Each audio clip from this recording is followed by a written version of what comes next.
Good morning. It is Wednesday, May 20th, 8:24 a.m. Central Daylight Time, local time here in I think I'm near McComb, Mississippi.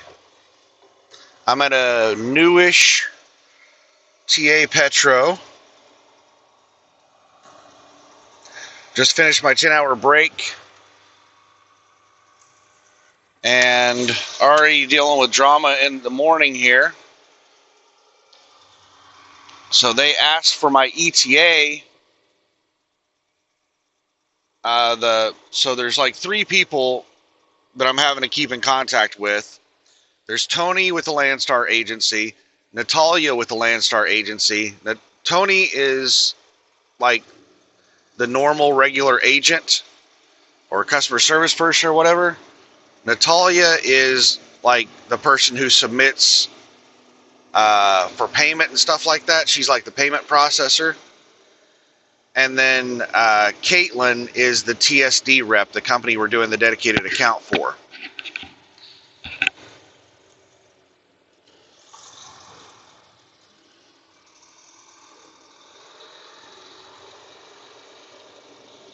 But Natalia texted me this morning and asked for my ETA to Addis.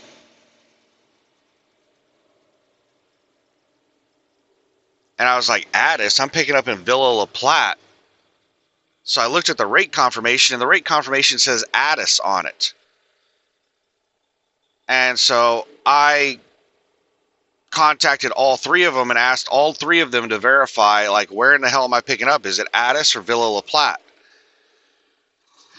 And two of the three replied to me and said that it was Villa La Platte. Just a second here. This car hauler has got everything just like backed up because they're just going, I don't know. I think they might maybe be doing the 5 mile per hour. They're scraping the shit out of the bottom of their trailer right now. I know that. Maybe that's the reason they're going so slow. Head northeast on Airport Fernwood Road. In 600 I thought maybe they were trying to keep from starting their ELD, but maybe they were just trying to reduce the damage to their trailer.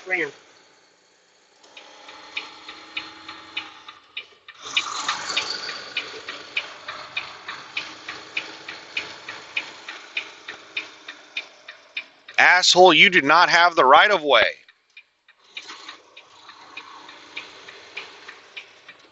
In 1,000 feet, merge onto I-55 South.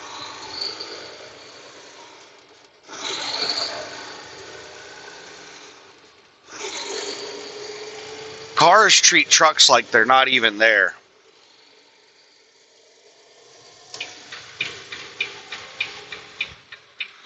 They treat us like stationary objects.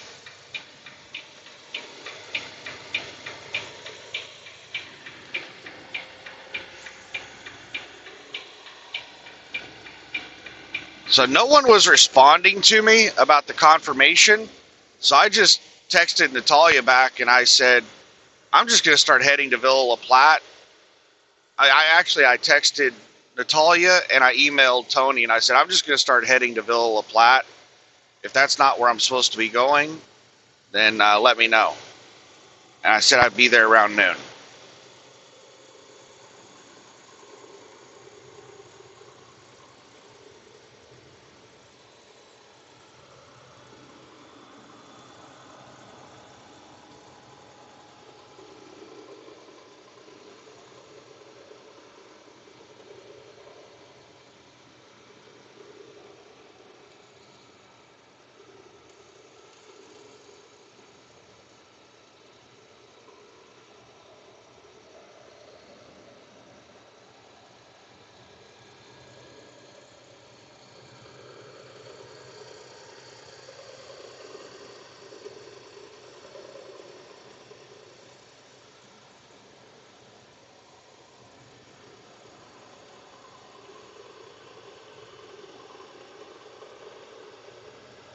So that's what's going on right now. And then Right when I was just about to leave, I got a response from Caitlin and a response from Natalia.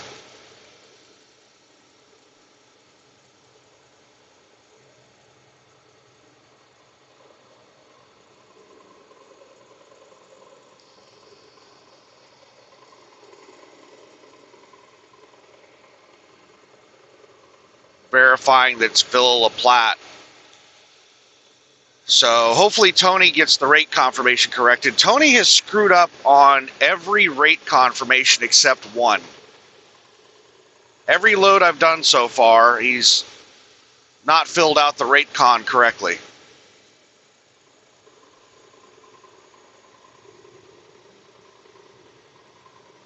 That's just extra work that I have to do to micromanage him to make sure he's filling out that damn rate con correctly.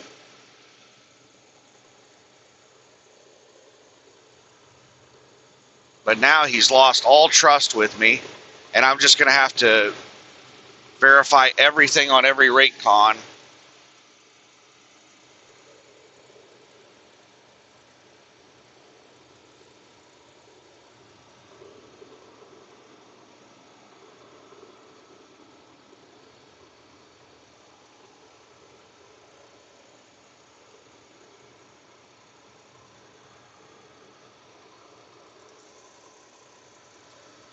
So anyway, that's how my day started. I just woke up.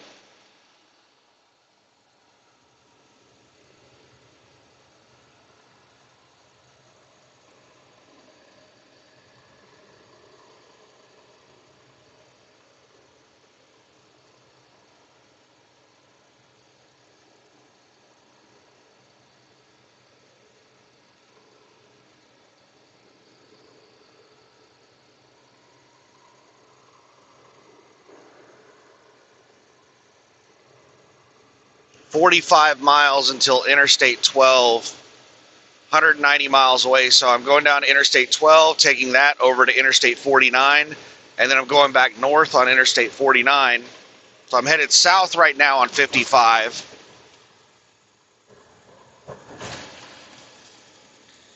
And then I'm going to head west on Interstate 12, and then north on Interstate 49. There just wasn't any really good place to cut across from Interstate 55 to 49.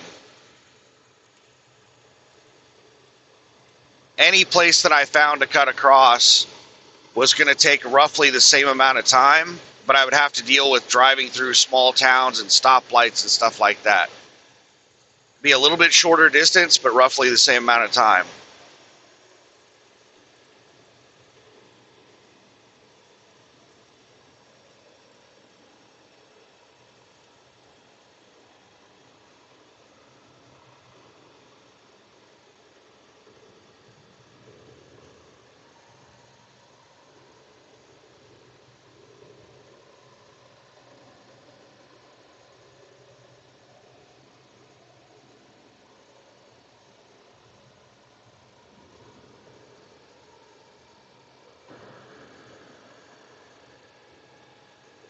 And I think this might be my last, like, long driving video, like full drive shift driving video for a while.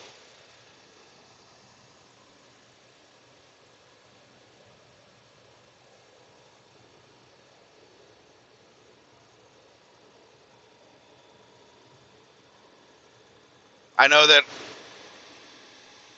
there are a lot of people who listen to my driving videos while they're driving, and that's what I want to do for a few days, is listen to somebody else's drive, somebody else's podcast or whatever while I'm driving.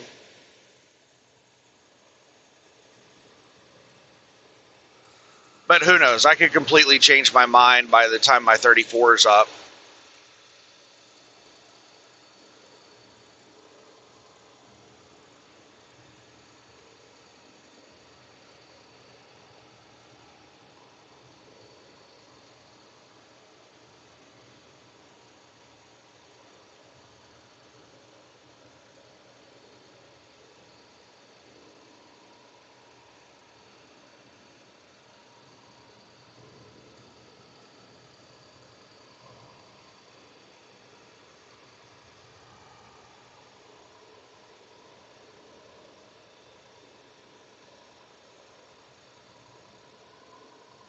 I forgot to double check my hours.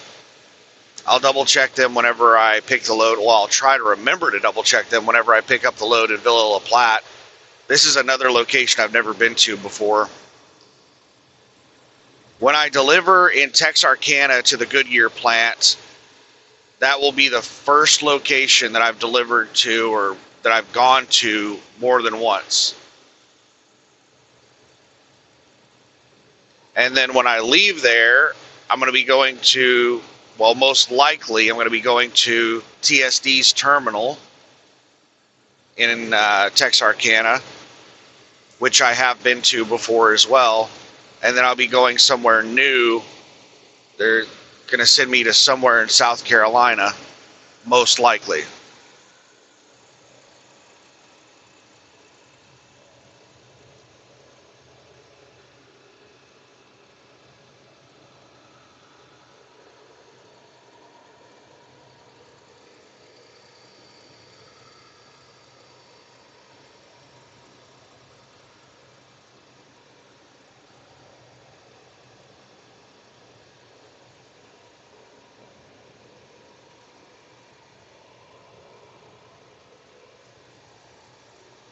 Way station in 1 mile.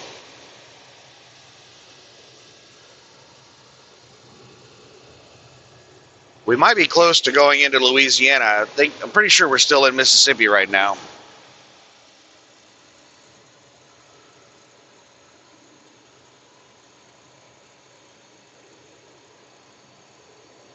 All vehicles over 5 tons must enter way station next right. 10,000 pounds. Way station is closed.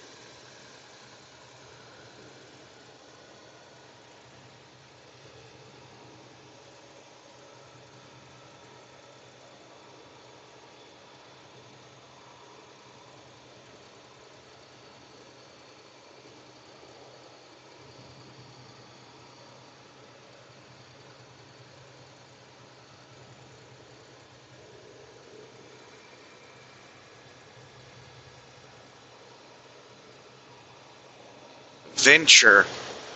I remember passing Venture last night. There were 2 of them riding together. Day cabs.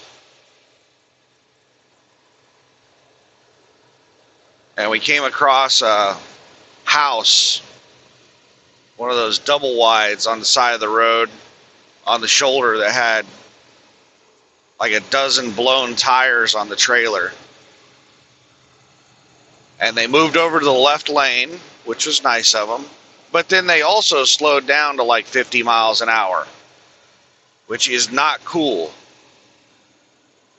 I mean, if you move over a lane for somebody on the shoulder, you don't also need to slow down to 50 to rubberneck.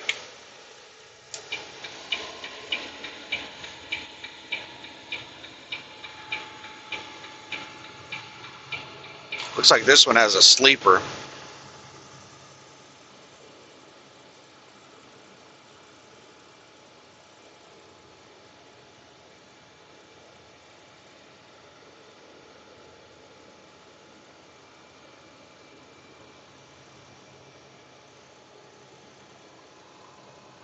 It's a Ryder rental truck. Welcome to Louisiana.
not a fan of these drive-wise advertisements.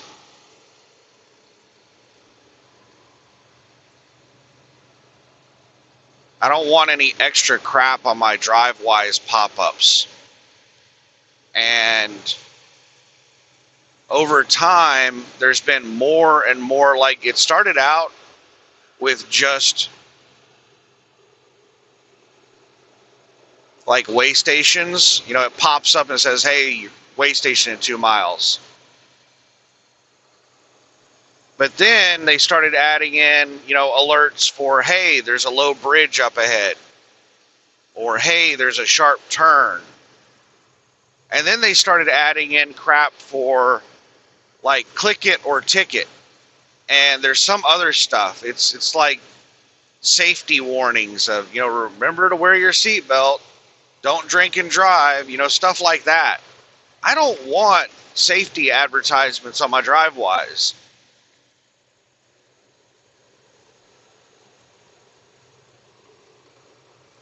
I don't even know if I want the, you know, warnings about sharp curve up ahead or low bridge or something like that. Because when the drive-wise alerts, I have to look over at the drive-wise, and I'm taking my eyes off the road to do that. I don't want it, like, alerting me of, you know, tons of crap where it's constantly going off. Like, there should be a sign on the road if I'm approaching a low bridge or a sharp turn.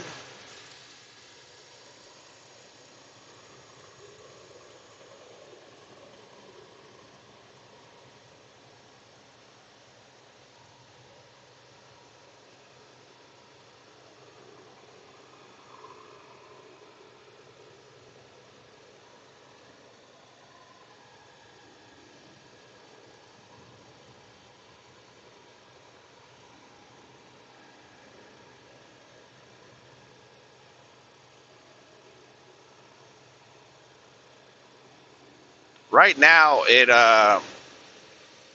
doesn't do it on every low bridge or every sharp turn. I don't know how it chooses which ones it gives alerts on. But if it starts doing it on every single one, then that's going to get really annoying.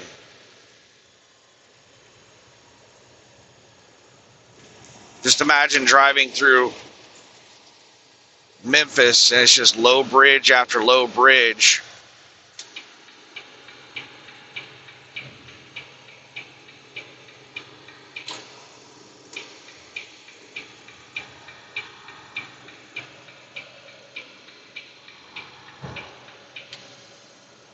Just getting alert after alert.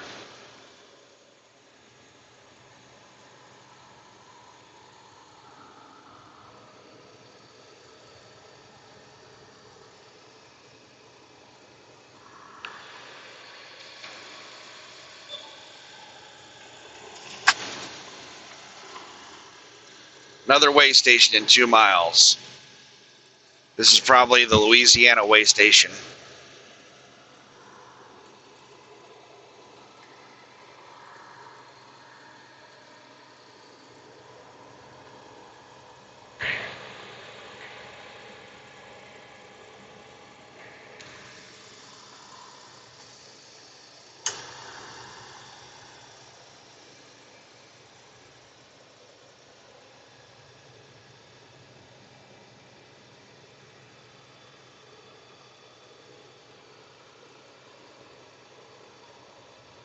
Way station closed.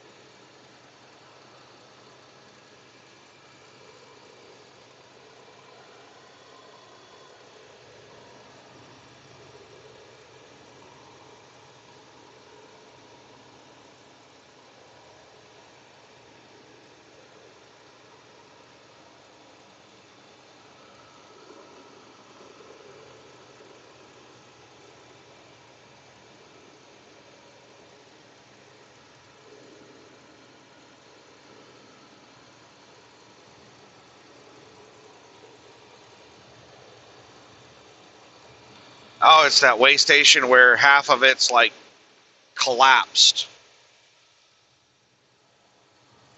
Not sure what happened to that building, but like half of it has fallen over.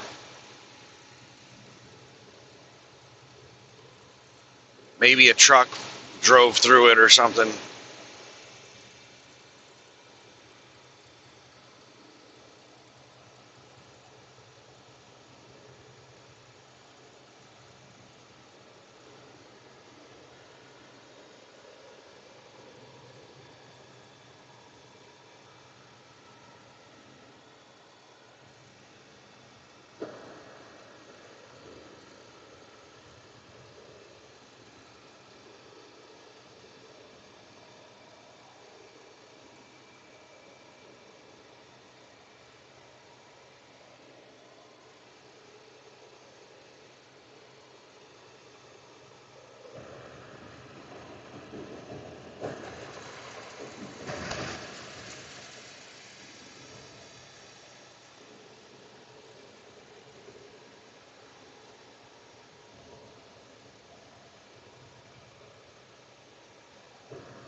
And the big news of the day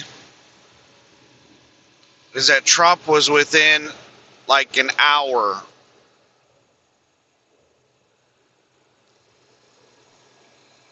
of giving the green light for another attack on Iran.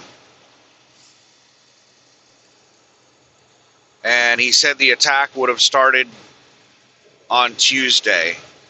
So on Monday, Trump was within an hour of giving the green light for an attack that would have started on Tuesday. And all of the Gulf Coast countries and Pakistan asked him to hold off on the attack because they felt they were within a few days of getting a deal with Iran. Do I believe that? Do you believe that? I don't believe that. I think that is a complete load of, what do we call it? I think it's called bullshit.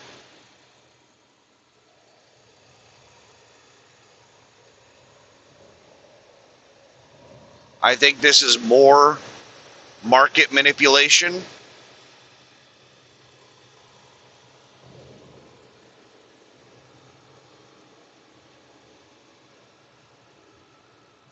And I think it's more stupid real estate negotiation tactics that are not going to work in politics.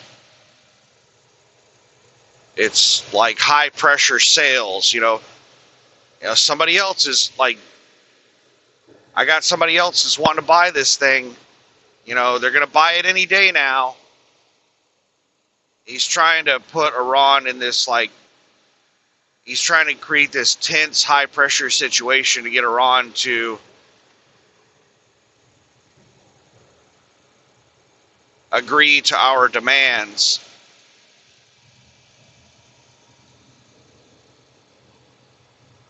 But Iran has shown for decades that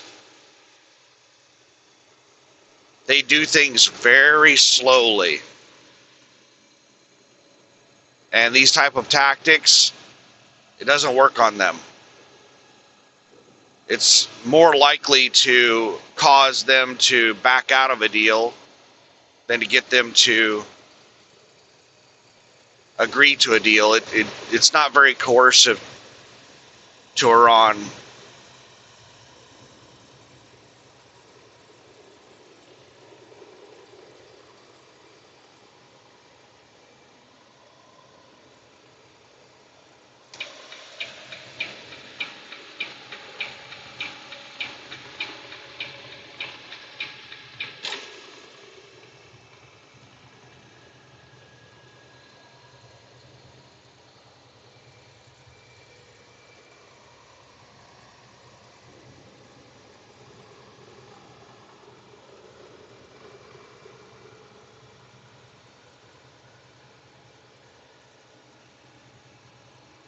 What I think happened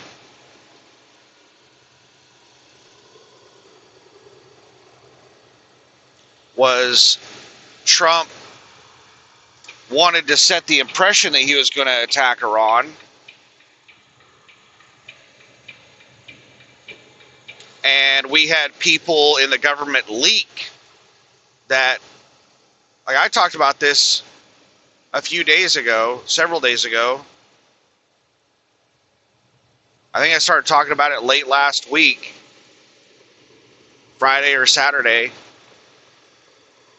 that there were rumors spreading around that the United States was going to start attacking Iran again early this week. That's somebody in the government leaking that information, and they likely leaked it intentionally because they wanted Iran to think that we were going to attack again, to put pressure on them to sign a deal. We told all the Gulf Coast countries that we were going to attack them this week, and we knew that some of that information would make it over to Iran. We might have even told Iran directly. There's an object on road ahead. There's an object on road ahead. We might have even told Iran directly that we were going to attack them this week to try to put pressure on them to sign a deal.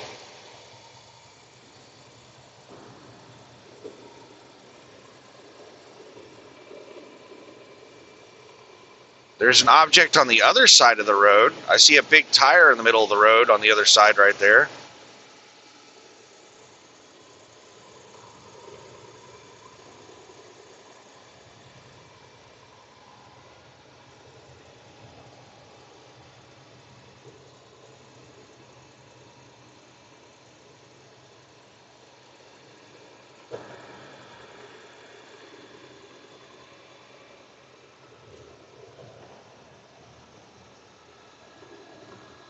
But I don't think Trump wanted to restart military operations, because that will escalate and it'll cause further supply chain disruption. And that's what we're trying to get out of right now, is supply chain disruption.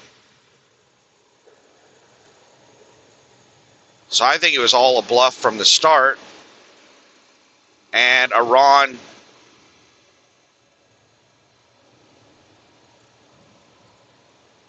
was unaffected by the bluff, so then Trump had to create some excuse to back out of the bluff.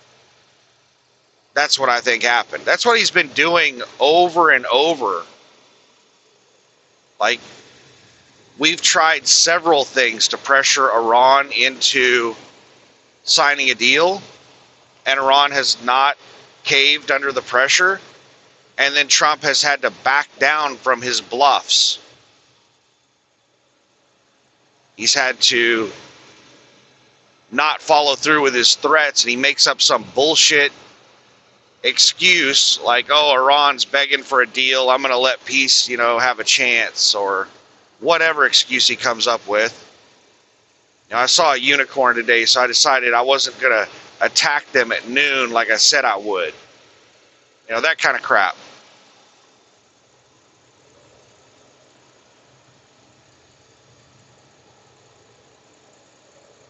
Trump is already an untrustworthy person to me. He's lied and bluffed too many times. I don't believe anything he says anymore. But there are still a lot of people that believe what he says. The financial markets are still reacting to everything he says. Because of his position as president, You know, it's a trust position. And I think he's putting a stain on the office of the President of the United States that is probably going to persist beyond his presidency.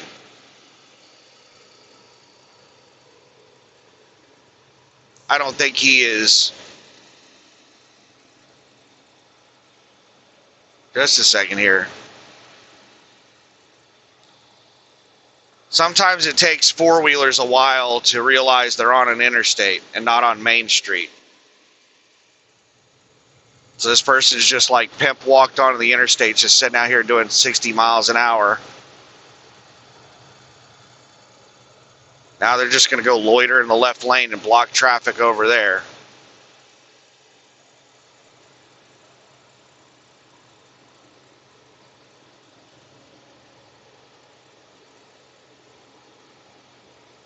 All right, I'm catching up with a slower truck, so I'm not going to get jammed in by this dumbass. I'm going to go ahead and pass them on the right. I'm going to speed up to get around them before I catch up with that truck.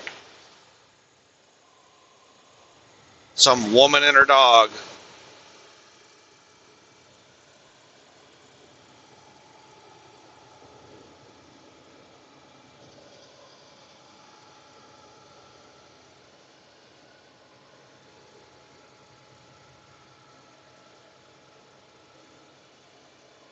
Now she's speeding up. She's trying to block me. Not happening. I'm going to move over before she blocks me.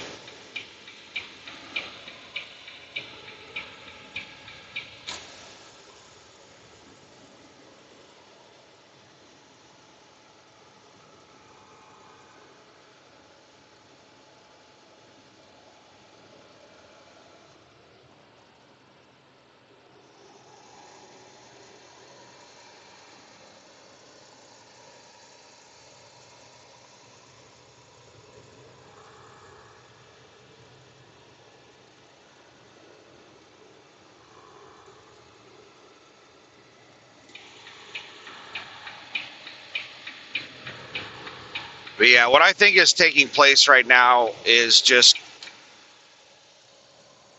Trump is throwing shit at a wall and hoping something sticks. And he's just trying all kinds of dumb things. And just lying repeatedly.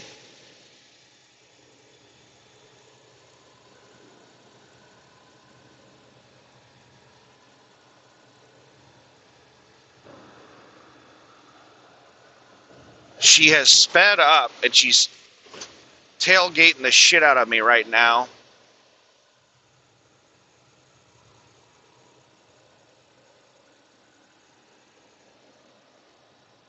She moved over. She was passing me, and then she moved over to let this pickup with the trailer go around her. She's probably going to jump out to pass me any second. She keeps leaning over and going into the left lane like she's trying to look around me. Once this pickup, there she goes. She just put her damn signal on to pass me. I was going to get out after this pickup and pass this truck, but now she's jammed me in, and now there's two more cars behind her that are catching up. Three more cars. So I'm stuck behind this truck for like a minute.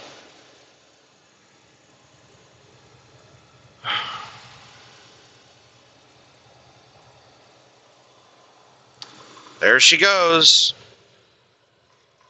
I might be able to get in between these two cars.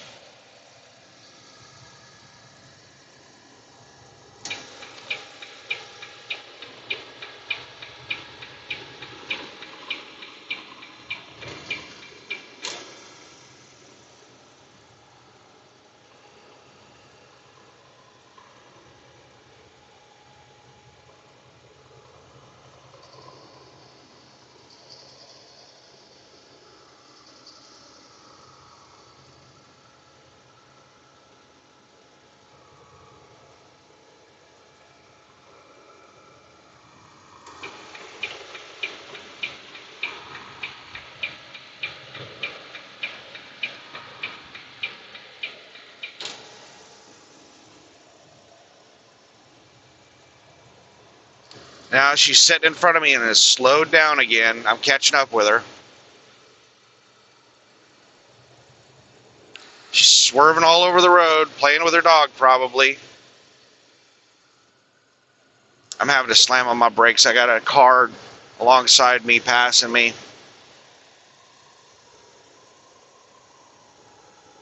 Now she's speeding up, pulling away from me.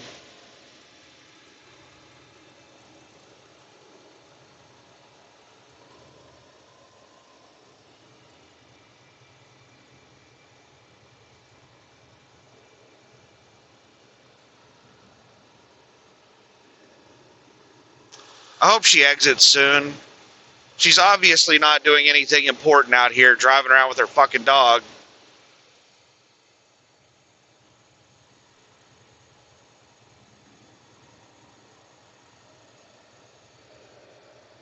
She's most likely not traveling far.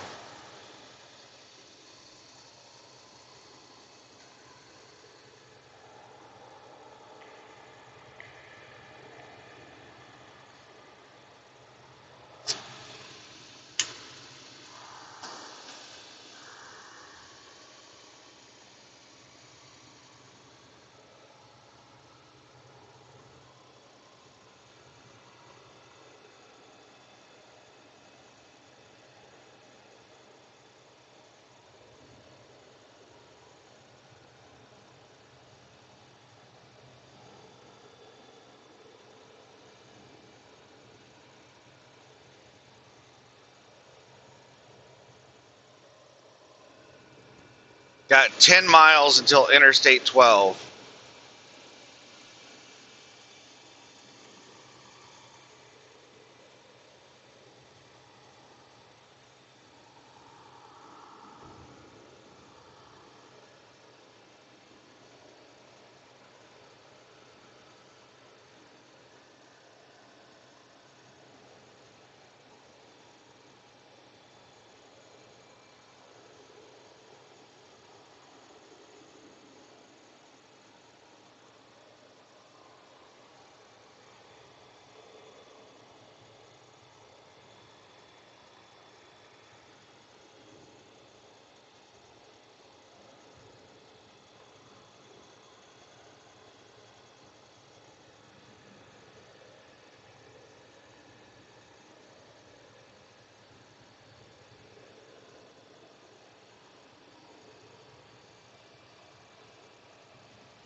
What do you got going on, bird?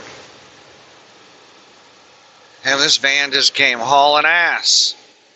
Yeah, I'm not going to jerk over lanes for you. You got plenty of room to merge on.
I'm going to have to redo my spreadsheets. It looks like 6 miles per gallon is about what I'm going to be getting.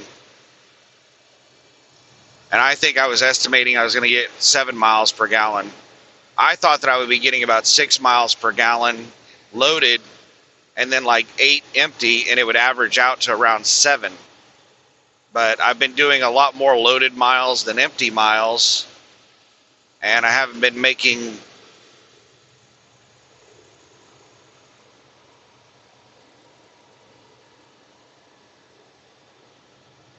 very good fuel mileage on my empty miles. Not enough to offset the 5 miles per gallon I'm getting loaded.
In 2 miles, take exit 29B for I-12 west toward Baton Rouge. Just a second here. Everybody's hitting their brakes in front of me. Having to slow down to 65 because this flatbed that just passed me slowed down and cut me off. Why are you flashing your hazard lights at me, bro? Thanking me for slowing down to let him over? I don't know what that was about.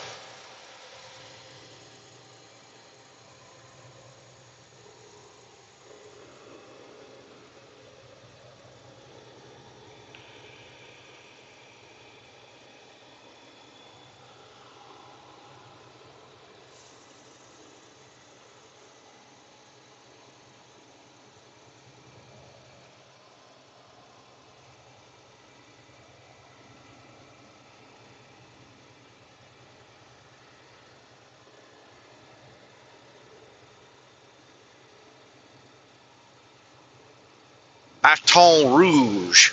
Next right. In half a mile, take exit 29B. All right, let's go ahead and turn the cruise off and start slowing down because the truck in front of me has already started slowing down. I got cars cutting me off. Like, there's a mile of nothing behind me, four-wheeler. You did not have to get in that tiny little space in between us.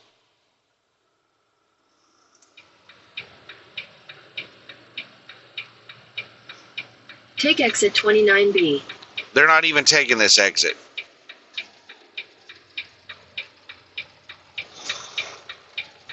Dumbasses.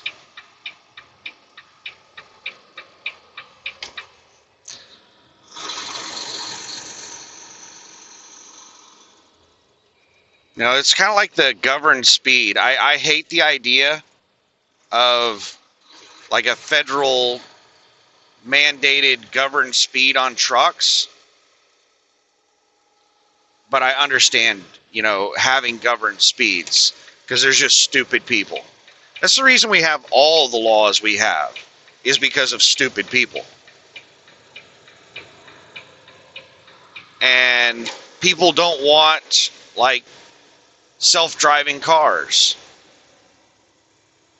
Truckers are extremely against autonomous trucks because it's going to put us out of a job. I'm actually pro self-driving cars. I'm pro autonomous trucks. I can go find something else to do.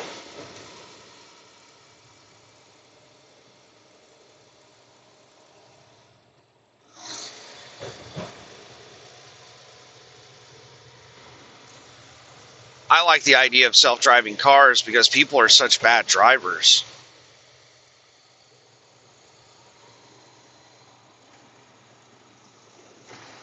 Way station is closed.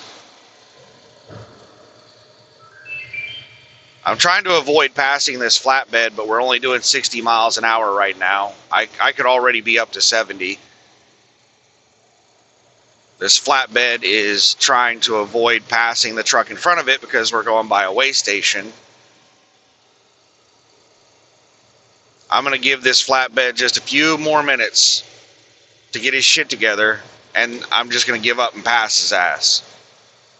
Because I am just getting overwhelmed with people flying up on me because I'm only doing 63 miles an hour.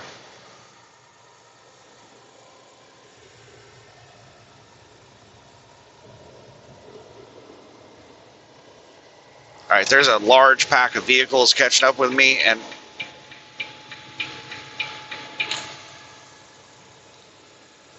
I'm tired of this shit. We're getting around the damn flatbed. Oh, now the flatbed's getting up to speed.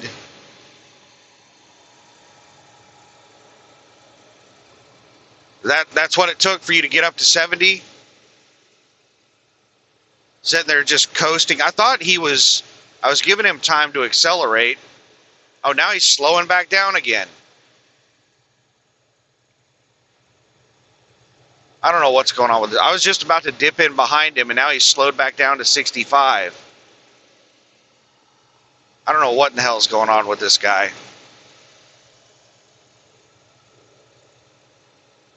But I thought he was having issues accelerating because he's loaded. But I sat there behind him doing 63, and he wasn't accelerating.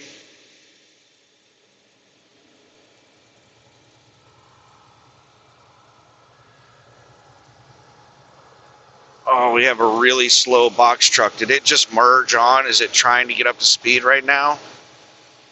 Or is it just slow?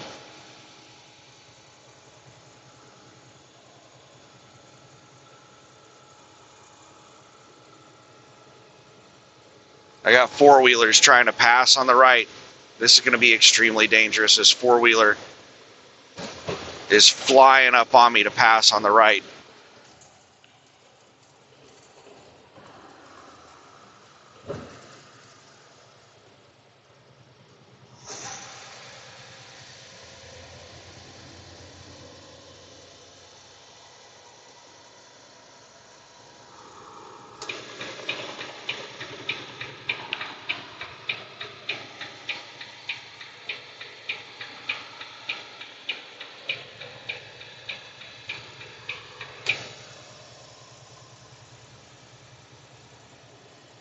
This dumbass in a black SUV.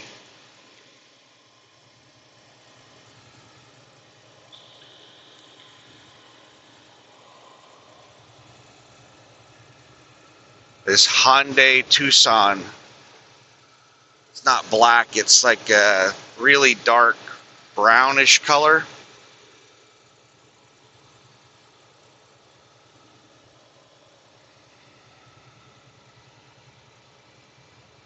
They tried to pass on the right, and I tried to get close to the vehicle in front of me so they wouldn't do that stupid shit.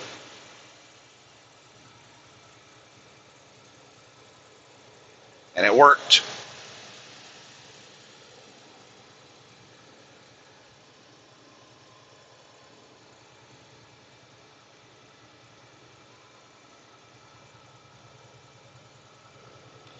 So we've got, I don't know how far. Probably 100 miles of driving across I-12 before I get onto 49. So Interstate 12 is traffic's gonna suck. Once I get on to 49, it should be better. So just got 100 miles of bad traffic, and then we should be good to go.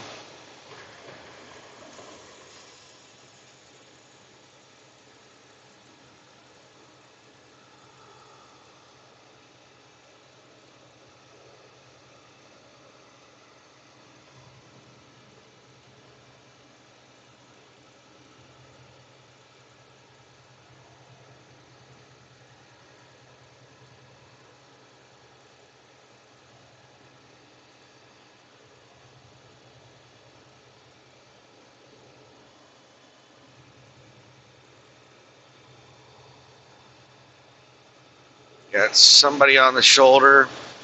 I've got vehicles passing me. They're walking on the damn fog line, son of a biscuit.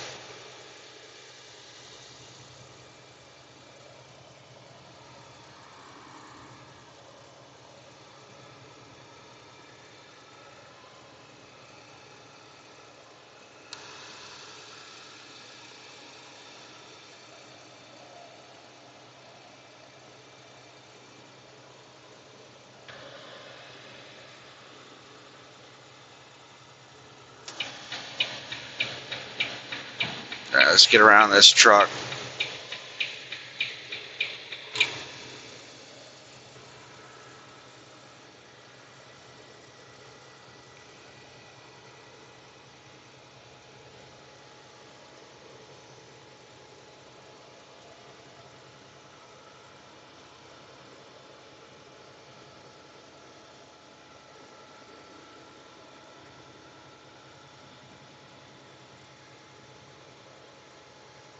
I think this truck sped up because I sped up to 73 to get around them faster, and I'm passing them at about the same speed I was when I was doing 70. All right, now I'm past them faster.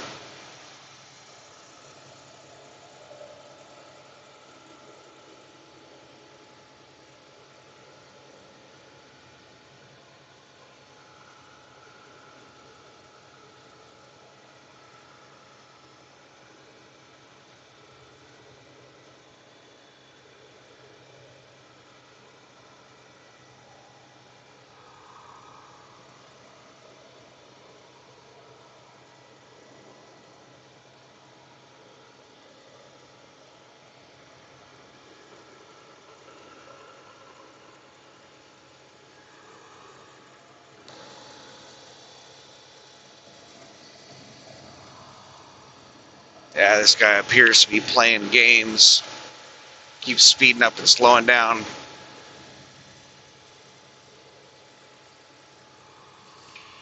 He just slowed way down, and I got about 200 feet in front of him. I don't know why people do that. Why do they fight with you while you're passing them? It's really dangerous to have somebody alongside you, and it is extremely common for people to speed up whenever you try to pass them. That's the reason you have these long lines of trucks, these convoys. Got a truck way over on the grass. These convoys of trucks, they're all trucks that are governed, and they can't pass people that speed up whenever they, try to pass them. So they just get stuck in these massive lines of trucks.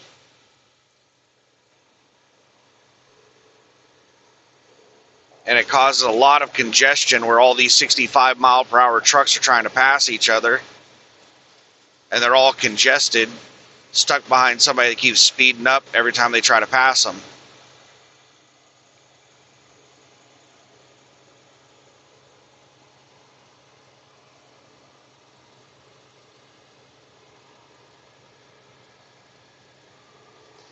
We should be getting a third lane here pretty soon.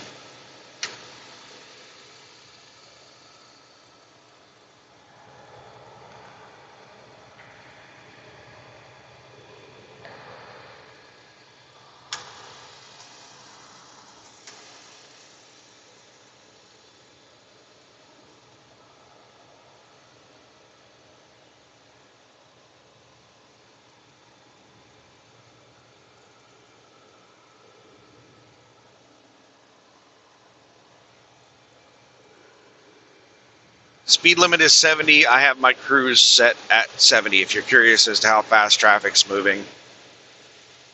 Cars passing me are doing probably around 80 miles an hour.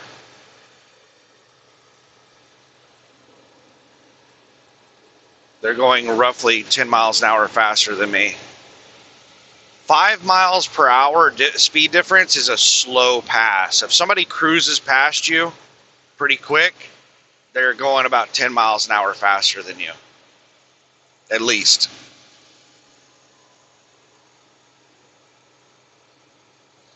All right, we're catching up with some slow traffic. We have an RV with a couple of buses stuck behind it, and then looks like some kind of dump truck stuck behind them. And there's a line of cars in the left lane. I had an opening to get over, so I got over rather than get jammed in behind all these vehicles. Looks like the truck behind me is getting jammed in.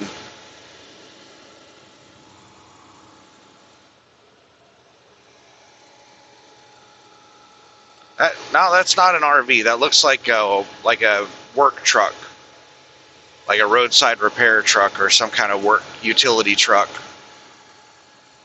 These are two really old school buses, probably taking them to the bus graveyard or something.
Damn it. Come on, four-wheelers. There's a four-wheeler sitting in the left lane going just like 1 or 2 miles an hour faster than me.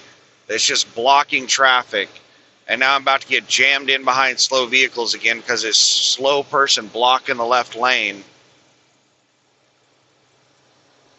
She's just sitting at the back of my trailer speed matching me right now, blocking traffic, and I'm catching up with this damn flatbed. I'm going to speed up and get in front of her.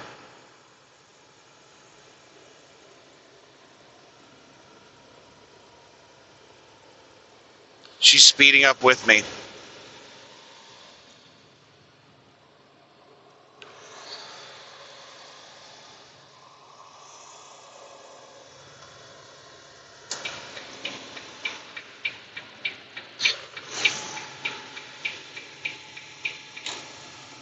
He blocked me from moving over. I sped up to get in front of him, and he sped up. I sped up to 75, and he sped up to 80. He was just sitting at the back of my truck, speed matching me at 70. And then when he went alongside me, I gave him the finger, and he gave me the finger back.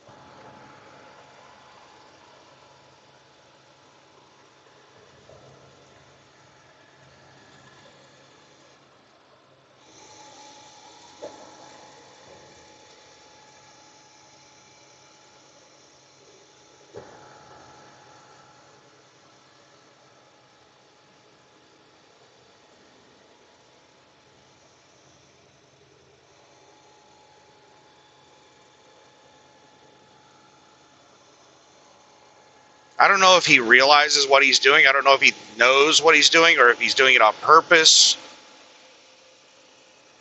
or if he's just stupid.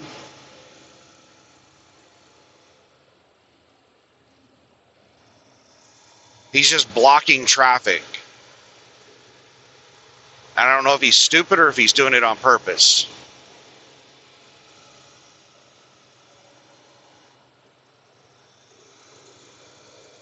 He's doing it again. He's just sitting out in the left lane, blocking traffic again.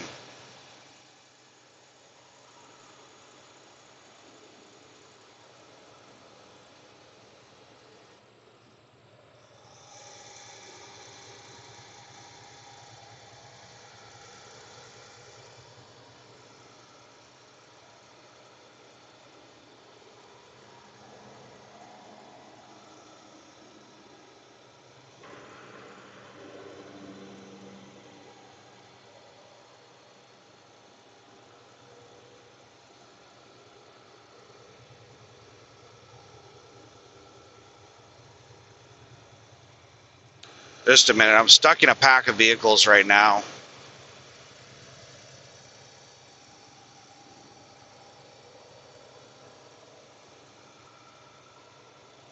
Landstar won't move over. This four-wheeler's just pacing Landstar. Oh, the four-wheeler's going to move over.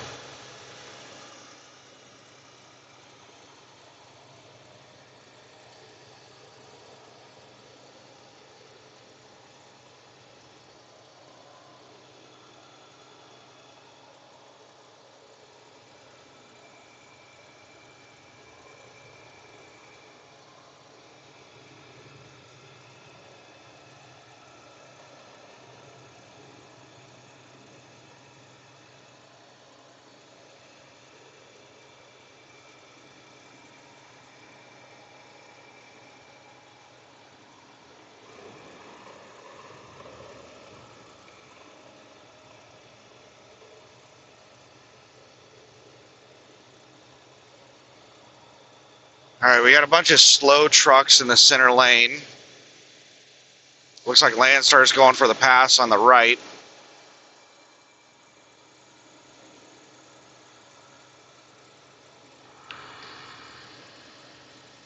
I've got an SUV pacing me at the back of my trailer in the right lane.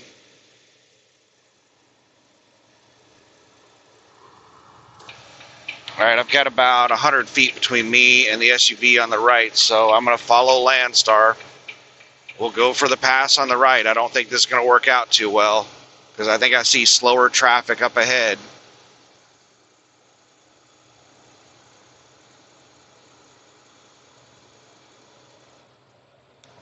All right, we're already having to slow down. Landstar is doing like 67, 68.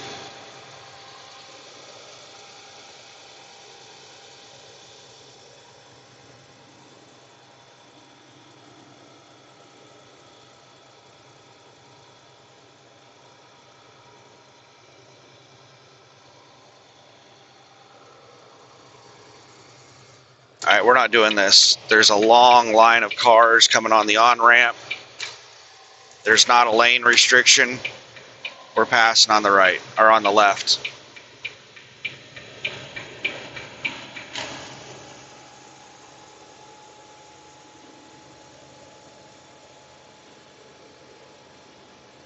Landstar, you better not cut me off.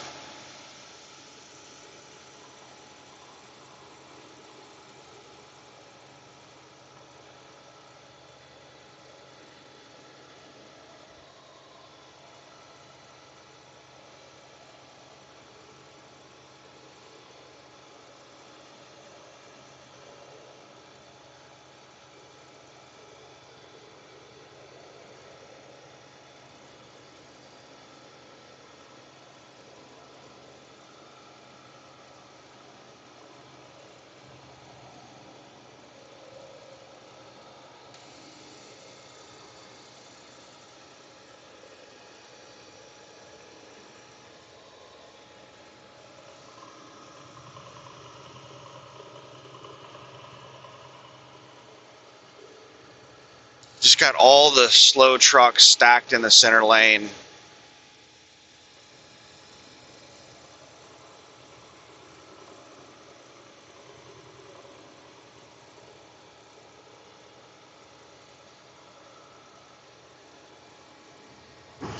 I'm all for just cruising in the center lane whenever there's a lot of merge traffic, but like this section of road where there's hardly any on or off ramps, there's no justifiable reason to just be loitering in the center lane.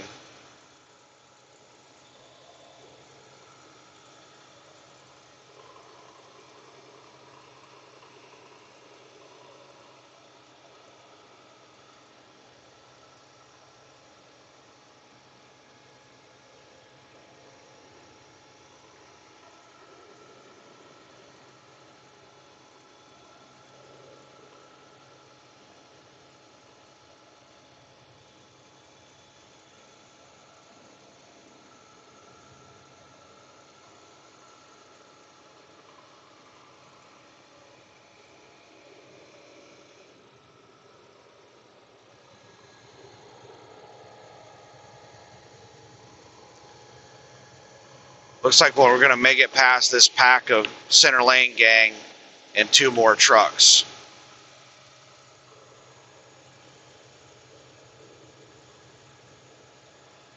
This convoy of 65-mile-per-hour trucks just loitering in the center lane.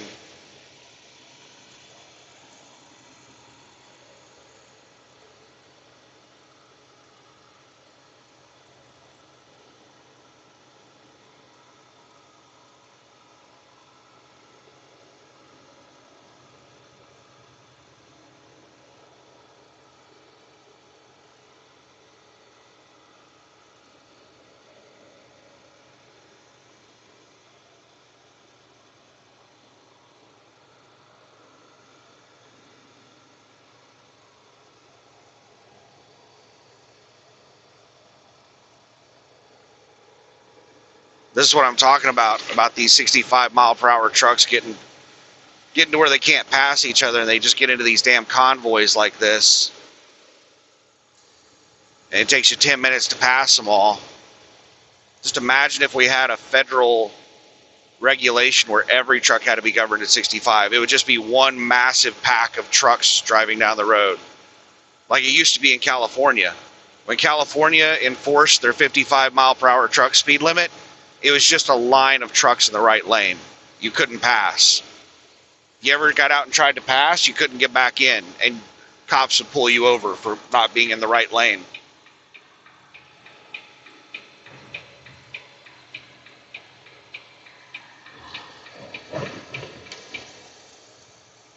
But everybody rode so close together to keep people from passing, to keep people from leapfrogging. So everybody would just ride like 10 feet off each other's bumper. And it was really hard for people to merge on and off the interstate because there was just a line of trucks in the right lane that were only about 10 feet apart. They were all aggressively defending their spot in line.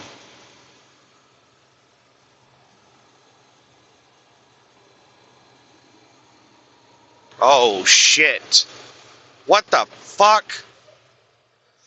I should have known he was going to do that. I was wondering why he was accelerating. Like, where is he planning on going? There wasn't enough room anywhere for him to go, but I should have expected him to cut me off. Pull in front of the largest vehicle. That's where you should go. Like, there wasn't safe space for him to go anywhere, but he cuts me off. Jackass. And now this Tacoma that's doing 60 miles an hour is like, oh, I found me a nice little spot right here. I'm just going to sit right here and chill.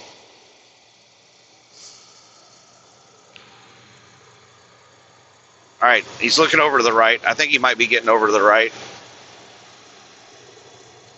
Nope, he was just looking at it, and he sped up. He's not doing 60 anymore. He sped up to the speed limit of 65. The speed limit just dropped from 70 to 65.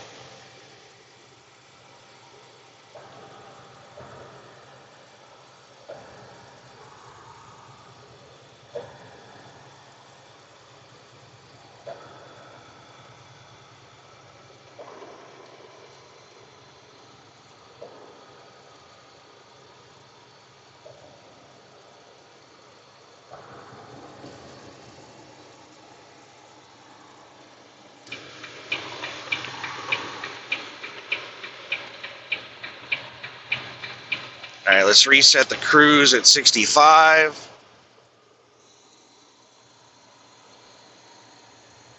All right, cruise is now at 65.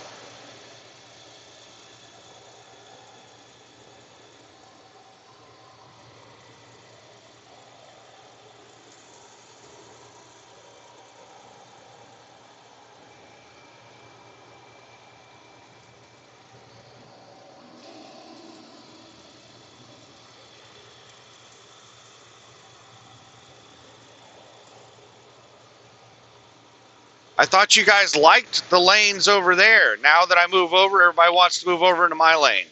It doesn't matter what lane I'm in, that's the lane everybody else wants to be in.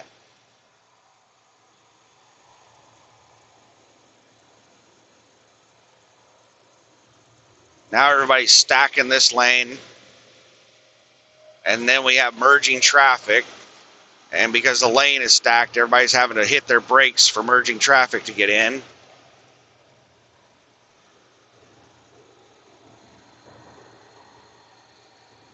Oh, now you don't like this lane anymore.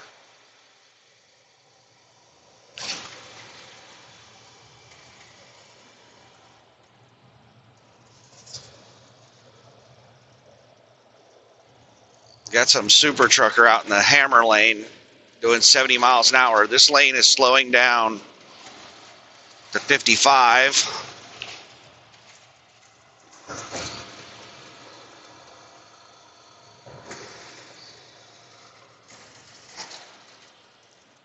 This SUV right here is doing 55 miles an hour. Actually doing 50 miles an hour.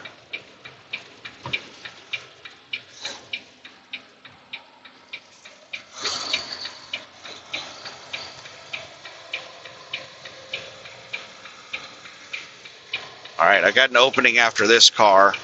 Nobody would let me over. I had my signal on and people were just like trying to block me from getting over. There's somebody flying up in the space where I was able to move over, trying to block me from moving over. But I managed to get over before they could catch up with me.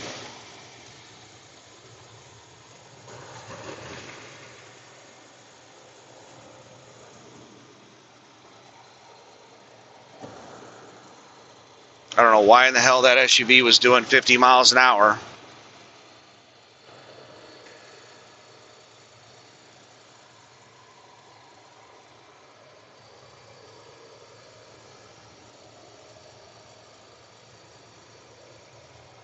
But I'm staying over here because I'm catching up with the traffic in the right lane. They're doing like 5 under the speed limit that van is.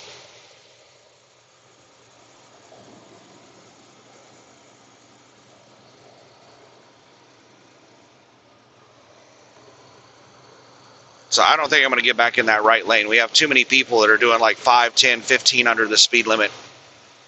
There's not a lot of merge traffic, but we just have a lot of slow cars in the right lane.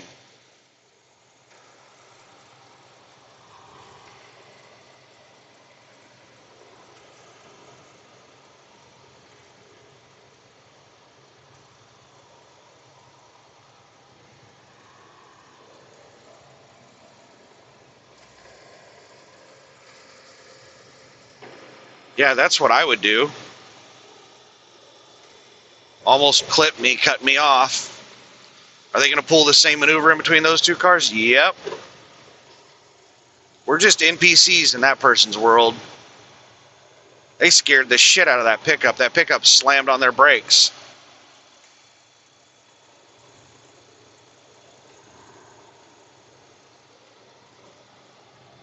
And here's another one whipping all the way across traffic.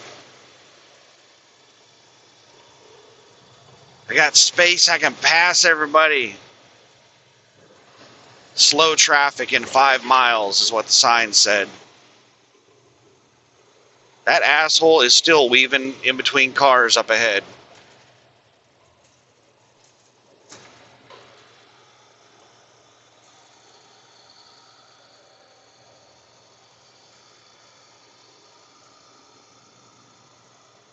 Looks like they might be taking an exit. They've just cut some people off getting into the right lane. So we might, yeah, they're exiting right there.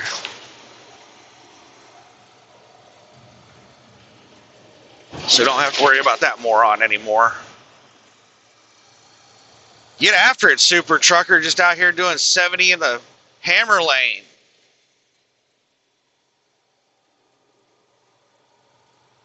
I'm doing 65 right now. Speed limit just now dropped down to 60 from 65.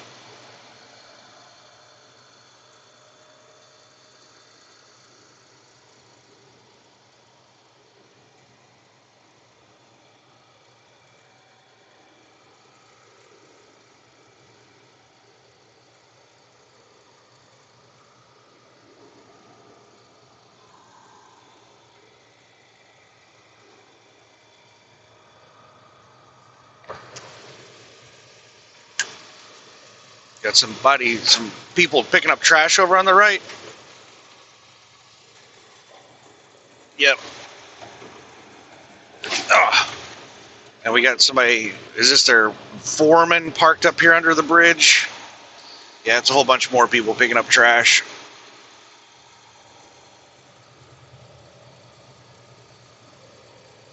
There's a sign on the road that says that right lane's going exit only. But I remember, well, no, I take that back. This one might actually be going exit only. Massive amounts of cars exiting here. Good. So yeah, I remember last time I drove through here, there was a lane that said exit only, and it did not exit. In half a mile, keep left to stay on I-12 West. But it only said exit only on the ground. This one says exit only on the ground, and there are signs up above that also say exit only. So I think that was the exit to go south down into New Orleans. Keep left to stay on I-12 West. And a lot of people exited there.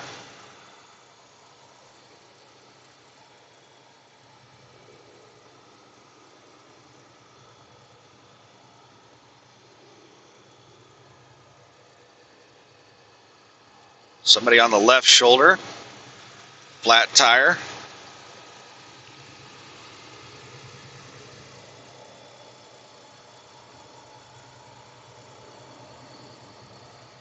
I think we're merging with I-10 pretty soon. This might be I-10 we're merging Continue with on right I-10 now. West for 4 miles.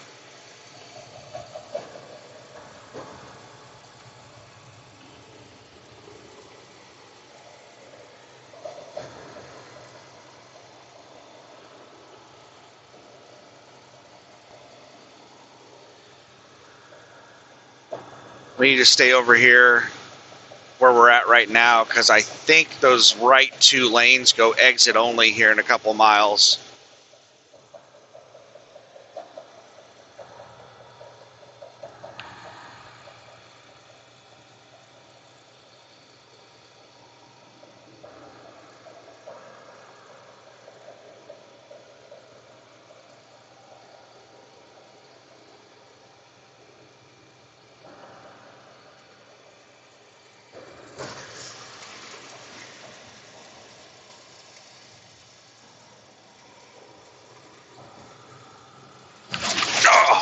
Bump it, bump it, bump. All right, speed limit dropped all the way down to 45. I think we have some sharp turns, some windy road coming up.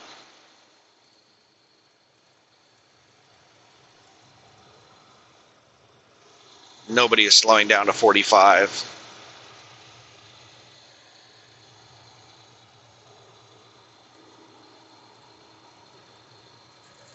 We will when the road starts winding around.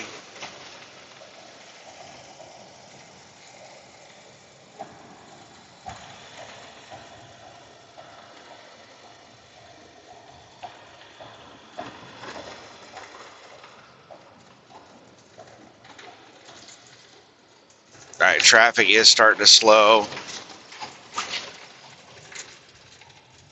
We are doing 45 now.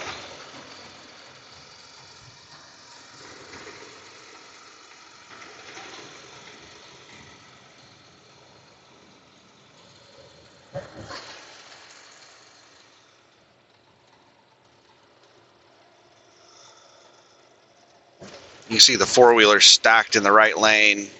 I think they're about to take an exit.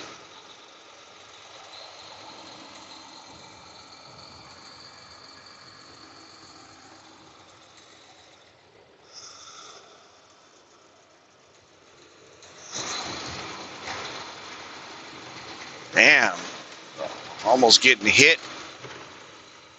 People starting their lane change before they even finish passing me.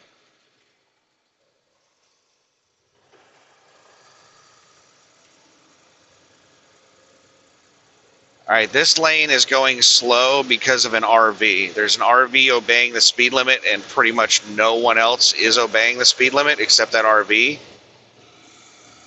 So Use the left 2 lanes to take your next slight left to stay on I-10 West. We're about to start the twisties, but I want to get around this RV because this RV is causing congestion.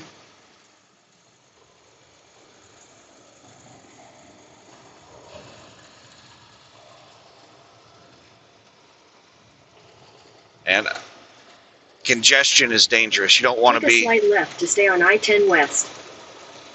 Stuck behind a slow vehicle because people will just stack up around you and they will aggressively try to get around you. It gets really dangerous.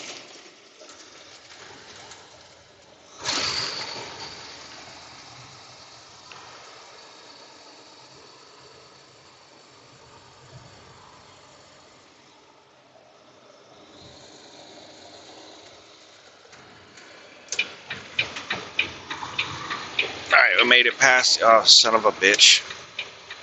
The truck merging on right there. I'm not sure if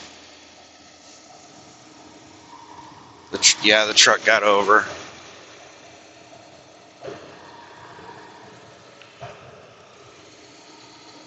There are cars parked in that far right lane.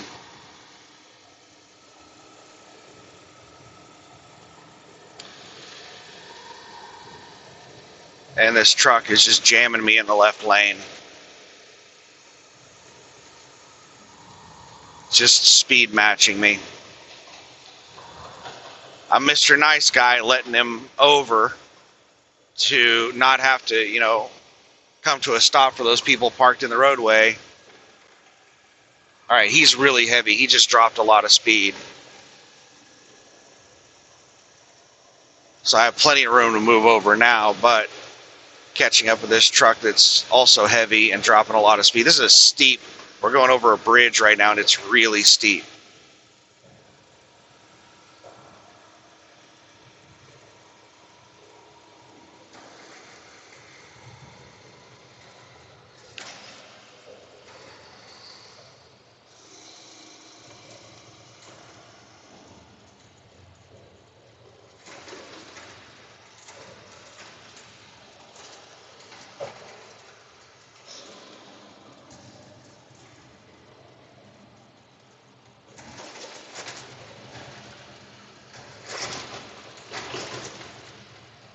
I think I exited right here.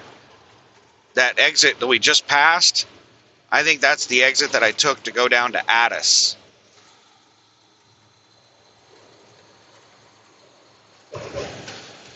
Not sure. Got more people picking up trash.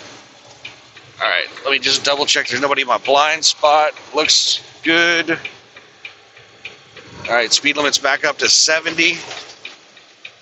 So let's reset the cruise control to 70.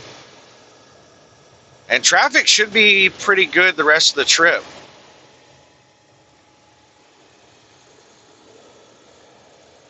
Especially once we get onto Interstate 49, which I think that's in 50 miles. I had to put some, some markers on the map to get it to route the way I wanted it to route. And I think my next stop in 50 miles is a marker I put on the map that was, right out. It is. Okay, so my next turn, according to Google, is in 49 miles to get onto Interstate 49. And then I have a marker down at the 50-mile mark. So my marker that I have down is just past Interstate 49 to make sure Google routes me that way. Because Google was trying to route me all over the place. If I would have followed Google's route, I would be like driving around in town right now, sitting at a stoplight somewhere.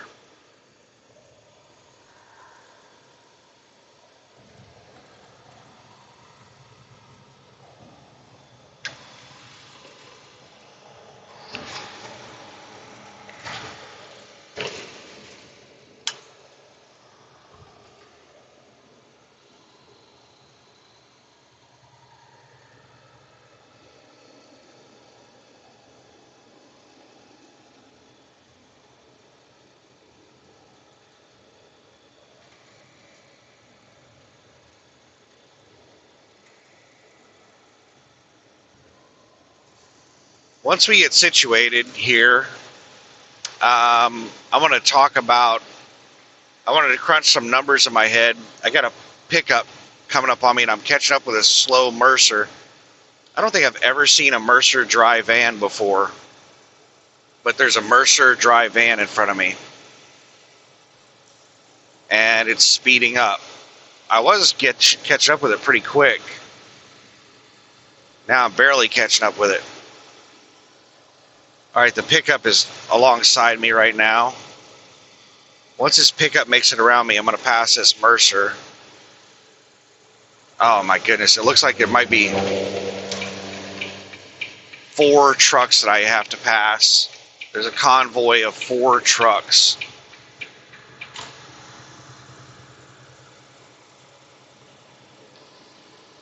"65-mile-per-hour gang out here just rolling hard in their convoys."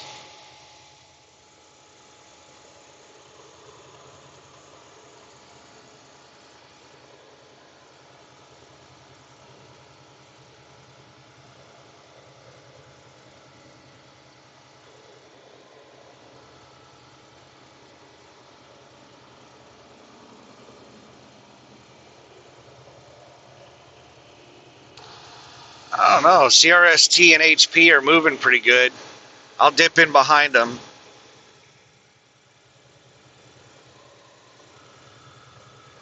And make sure I'm going faster than them before I pass them.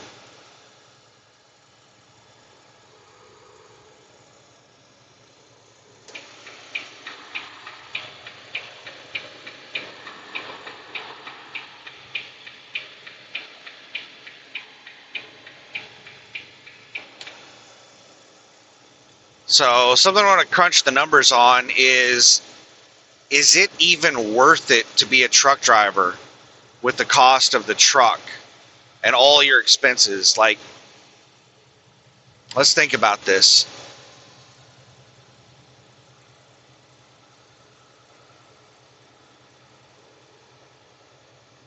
So, sorry, I'm watching CRST in front of me, and I'm watching this pickup that's catching up with me, trying to judge if the pickup's going to pass me before I catch up with CRST. It looks like it is, because I'm barely catching up with CRST. So CRST is either at the bottom end of 70, or they're only going like 68 or 69.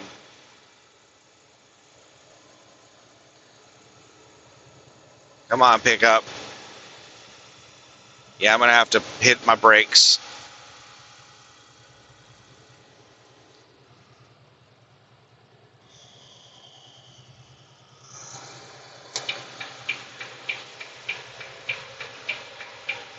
It's like they time this shit. Like, as soon as I get caught up with a slower vehicle, somebody just pops up along my left side. I think they're coordinating this.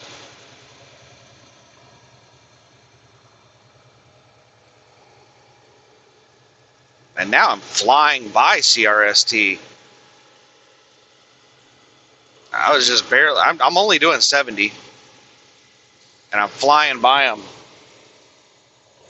They must have slowed down to 65 for what reason, I don't know.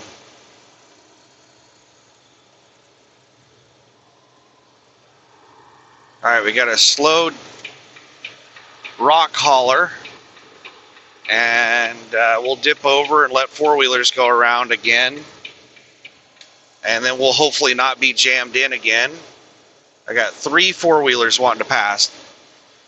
It looks like they're all moving pretty fast, though. They should be able to make it around. Well, all except the one lagging in the back. All right, here they come.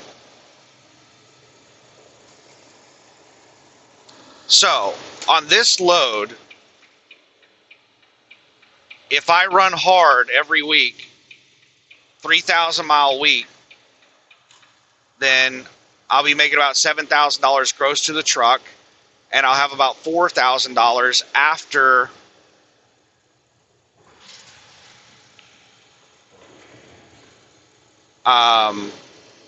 just fuel cost, nothing else. So let's say that there's another $1,000 a week that goes to maintenance, repairs, and all the rest of my costs. So that leaves me with $3,000 a week, completely free and clear, because I don't have a truck payment. $3,000 a week.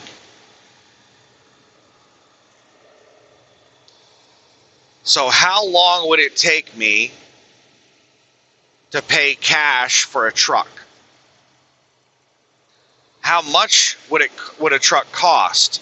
Like a fully loaded truck with an APU. What are they running these days? I don't know. I don't know how much they are these days.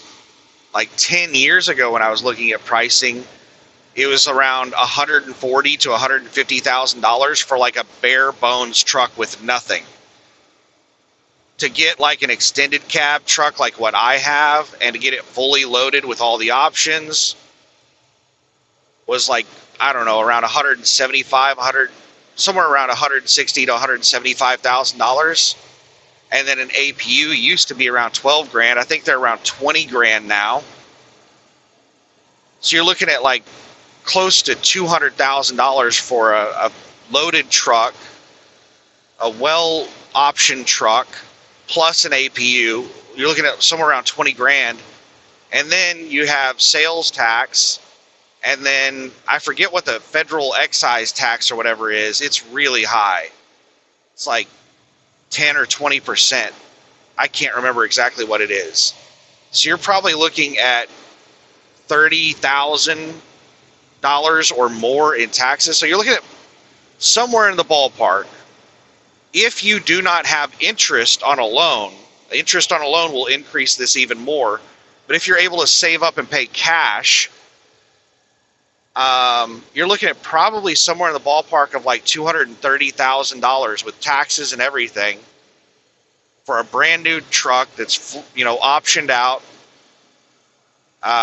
with an APU, like 230 grand. All right, so how long at $3,000 a week? Actually, you know what? I can't even do $3,000 a week because I haven't paid myself. You know what? We'll say paying myself is part of that $1,000 a week. That $1,000 a week, it's going to cover paying me, all of my fixed costs, and maintenance and repairs. It's not. That's not enough to cover all that stuff, but we'll pretend.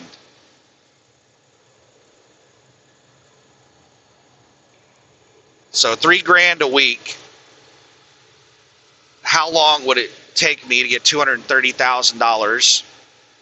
If I can only work maybe 40, I'm only going to average that much money on probably 40 weeks out of the year. So that'd be $120,000 a year, approximately. So it would take me about 2 years of saving every extra penny that I had, 2 years to purchase a truck. And then running 100,000 miles a year, that would be 120,000 miles a year. 40 weeks at 3,000 miles a week, that'd be 120,000 miles a year. So running 120,000 miles a year, how long would that truck last me?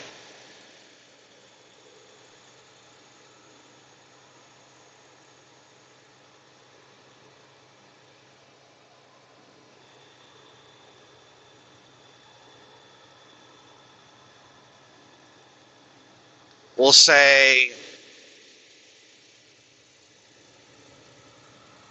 800,000 miles is the most we're going to be able to get out of the truck. At that point, it's going to need a rebuild or something like that. And really, it's ideal to sell brand new trucks once they hit around the 400 to 500,000 mile mark. That's when they're still pretty valuable.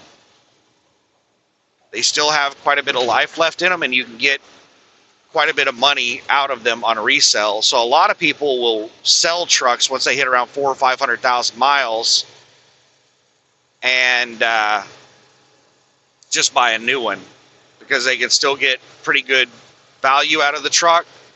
And that's around the time when they start having a lot of issues. And that's usually around the time the warranty runs out.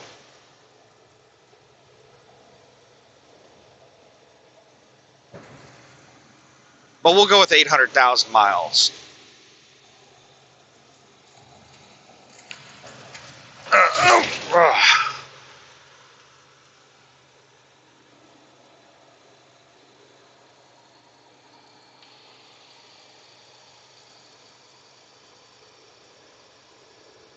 So that would be like 6.5 years, roughly. Somewhere in that area. Sorry, I'm just watching traffic. Trying to do all kinds of math and think all this out in my head while I'm dealing with catching up with slower traffic and people speeding past me, and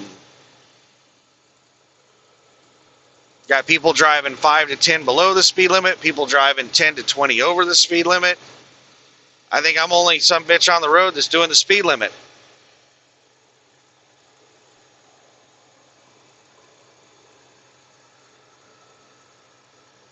It feels that way because I don't catch up with the other people who are doing the speed limit, and they don't catch up with me. So I don't encounter other people that are doing the speed limit. Everybody I encounter is going above or below the speed limit.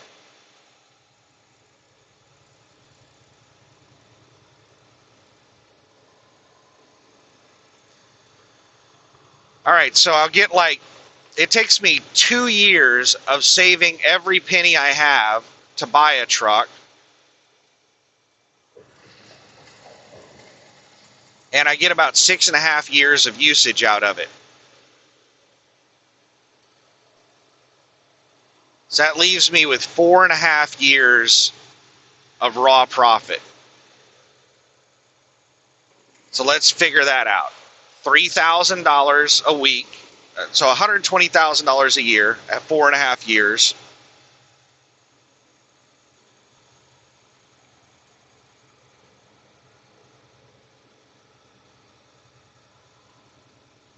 That'd be 480 plus 60. That'd be $540,000. We'll do that over 8 years. Trucks right lane only next 18 miles. Oh my God. It's this damn bridge. Son of a... I hate this bridge. It has a low speed limit and a right lane only restriction for 18 miles.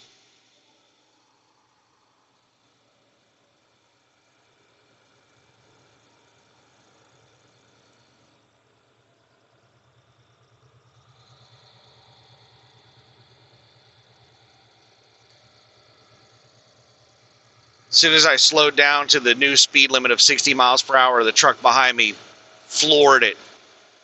Went around. Probably one of these foreigners that can't read English. So why do they have the low speed limit and the right lane restriction? What a jackass. He flew around me and then cut me off and slowed down to the speed limit. Now he's speeding back up. Setting my cruise control at 60. So why do they have these rules on this bridge? To extend the life of the bridge. The faster you go, the more damage you do to the bridge, more wear and tear on the bridge. And the right lane restriction, I'm not sure exactly how that extends the life of the bridge. My guess is that they don't want two trucks, the weight, because if you have trucks side by side, then that's more weight on that little section of the bridge. So if you have it to where there's a lane restriction, then you don't have more than one truck's weight on the bridge at a time. You limit the amount of weight that can be on each section of the bridge at once.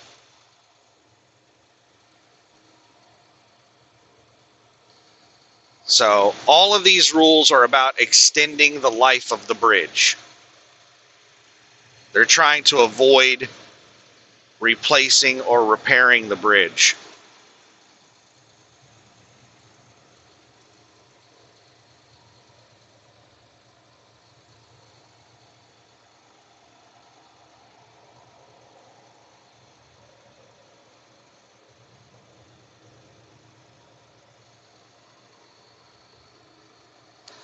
Got some super trucker flying up on me in the left lane.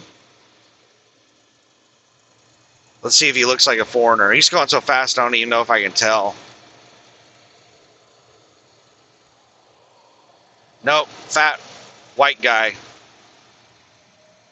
Might be a foreigner. I mean, not all foreigners are brown and black. I mean, there are Europeans that can't read English that look just like us.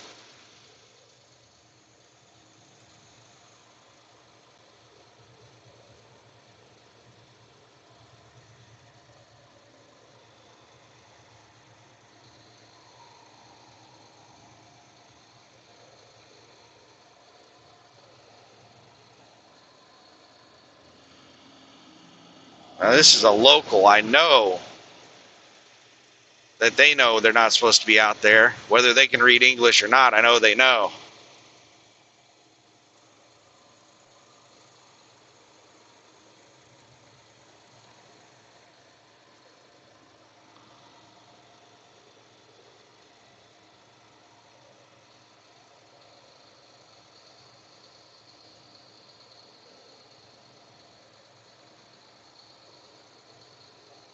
There's almost no law enforcement, so a lot of people just ignore laws. But occasionally there's law enforcement, like it's selective enforcement. It's really common for people to drive 70 in California, even though the speed limit's 55. And 90% of the people get away with it. But you constantly hear about that selective enforcement. You constantly hear about that driver that got a 15 over ticket in California.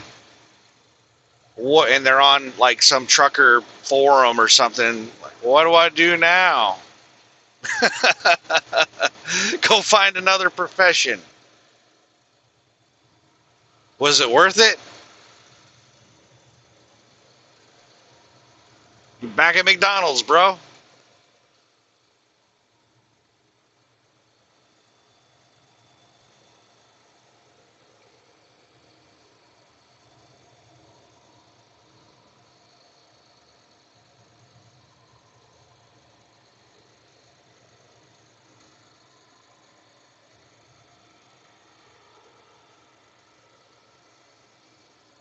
All right, let's get back to our math. So how much we were making? $540,000 profit over 8 years. So what is that per year?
I'm not going to math it out fully, but I think it comes out to around $66,000 a year.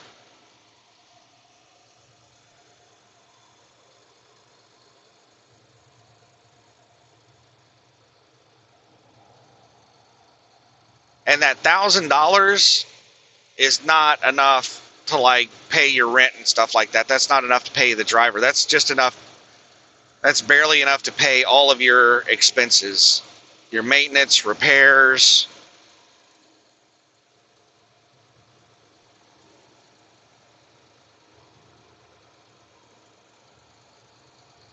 And then all of your fixed costs, insurance, and all that crap.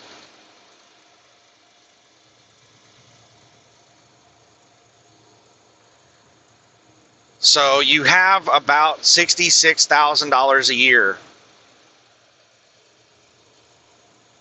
So if you were doing this run and you were using a brand new truck and you were replacing that brand new truck every 8 years, what you would be making after expenses would be about $66,000 a year.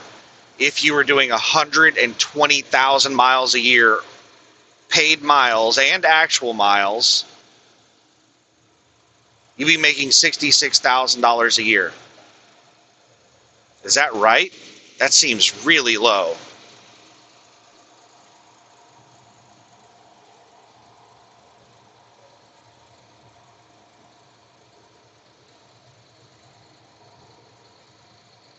I think it's right, though.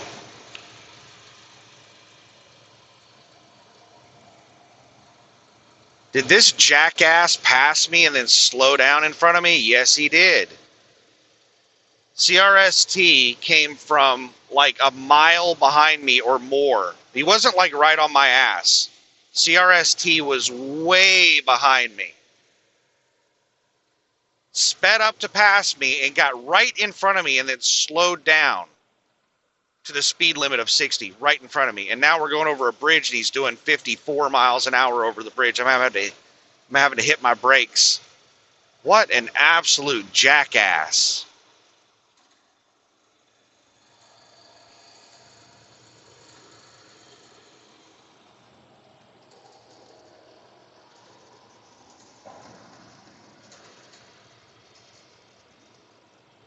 He's coasting down the hill. He's doing more than 60 right now.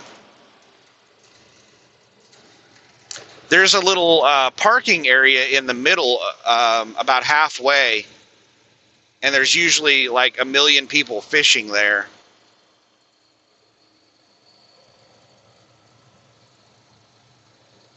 I think I can see it up ahead. No, that just looks like a crossover bridge for emergency vehicles. The place I'm thinking of, I'm pretty sure it's land.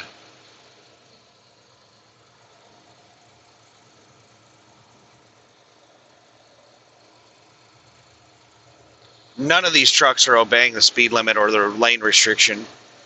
I have a pack of trucks flying up on me right now.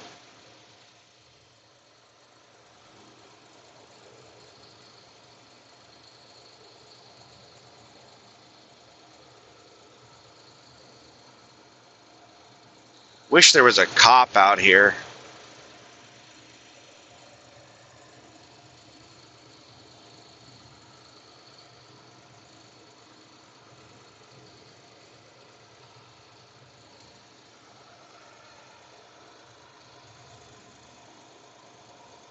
I am very much against selective enforcement laws that are rarely enforced, if ever, because it just puts an unnecessary burden on law-abiding citizens. Like, people who are obeying the law are burdened with the law. You know, I have to go slower or I'm stuck in this lane, and everybody else is just out here carefree, just getting to their destination faster and not getting stuck behind traffic. So I think that any kind of selective enforcement law or any law that's rarely enforced should just be stricken. We have way too many laws.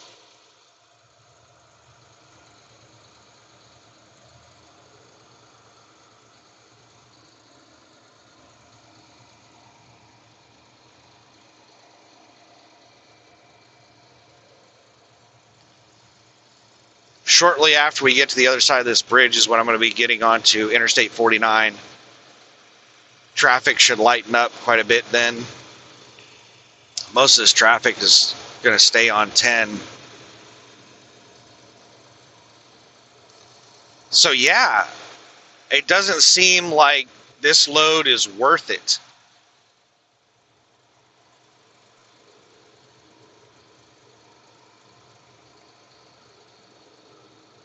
After fuel costs, you're only making $66,000 a year.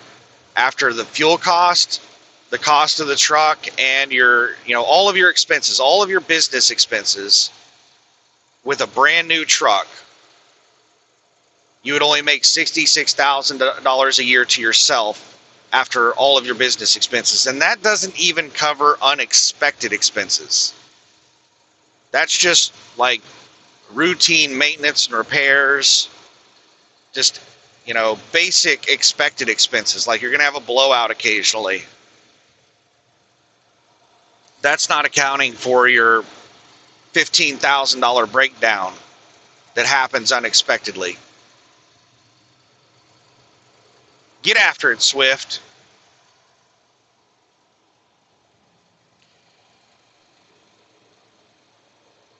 Running at the governor, regardless of what the speed limit is. Not obeying any damn law. All right, I think we're coming up to the little welcome center in the median.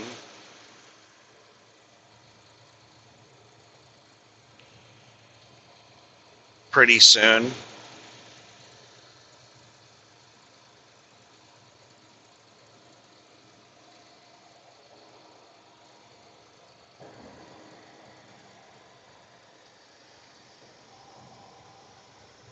Atchafalaya River. But that's what I'm talking about when I'm talking about these loads, how they're not very profitable. There's a whole bunch of trucks parked over here. So this is the rest area welcome center.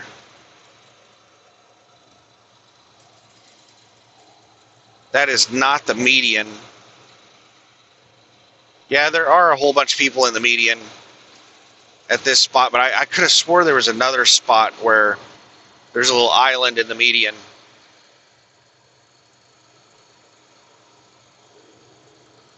But in Louisiana, it is really common to see people fishing everywhere. You'll see every body of water you pass, you'll see people fishing off the bridge and stuff like that.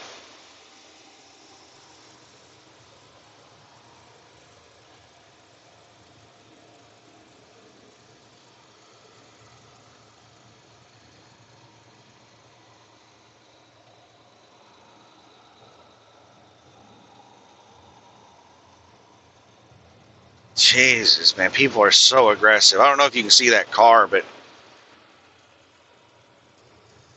there's that car passing everybody on the right, weaving between traffic, cutting people off. All right, here's a car passing, or a cop passing me right now. No, it's not. It's just somebody trying to look like a cop. It's all copped out. It has really dark tinted windows, but it is not a cop. It might be like a resold old cop car, but that is not a cop.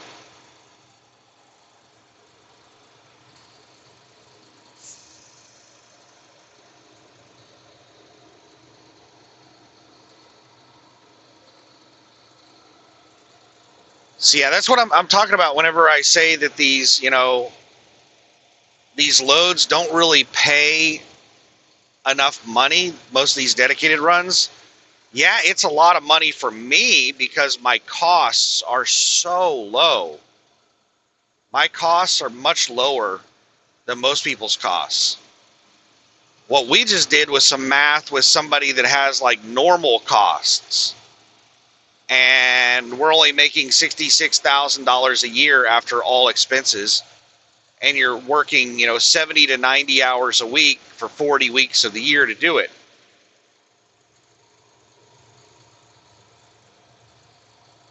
And even on your time off as an owner-operator, you're still doing business stuff.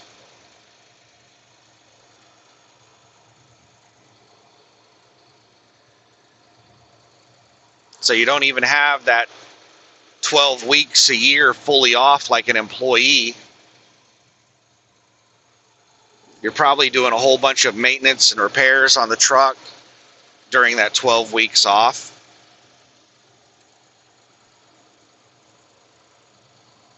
Bookkeeping, all kinds of other stuff. Your time off from being over the road is usually dealing with business stuff at home.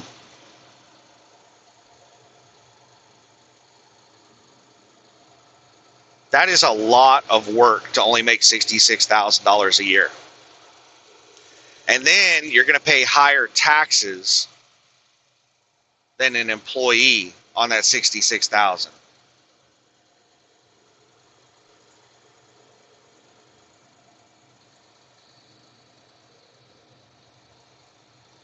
So yeah, trucking is not really worth it right now unless you're able to manage your expenses. Buying a new truck, just with the rates the way they are, I just don't see the cost of a new truck to be worth it. The rates just don't pay enough to justify the expense of a new truck. Like, I could go make $66,000 a year on some work from home job. Not everybody can do that. Not everybody has, the skill set to be able to do that, but you can also just be an employee and make, an employee truck driver. All right, truck restrictions are over. Speed limit's up to 70. So let's reset the cruise control.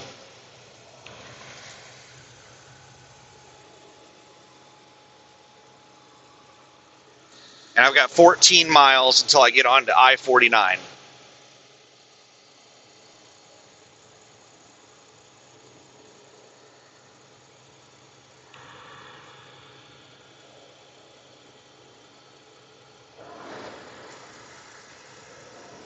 And hopefully I don't catch up to the 65 mile per hour gang that passed me on the bridge before I hit the 14-mile exit. I don't want to have to pass the 65 mile per hour gang again, because they're out here doing 65 mile per hour things.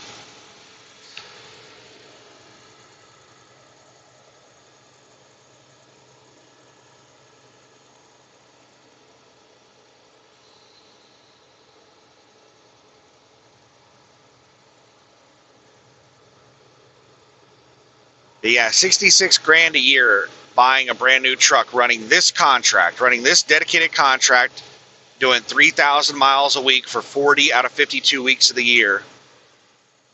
You'd only make $66,000 after expenses, after business expenses.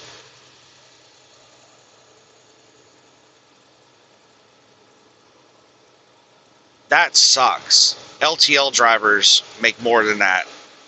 Like a brand new LTL driver, just starting out, you make like that kind of money at an LTL. And once you get seniority, you're typically making $100,000 a year at an LTL, and you're not working as much. Well, I take that back. You are still working close to the same amount.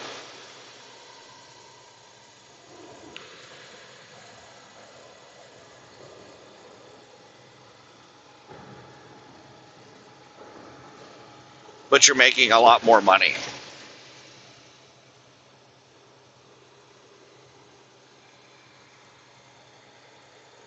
Now, if you somehow manage to work 52 weeks out of the year, that completely changes everything. That's an extra $36,000 a year.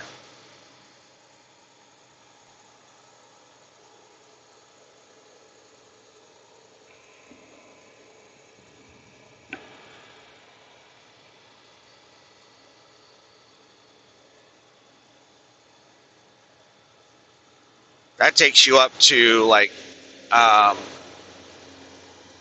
sorry, I got this pickup slow passing me, and I'm catching up with a slower pickup.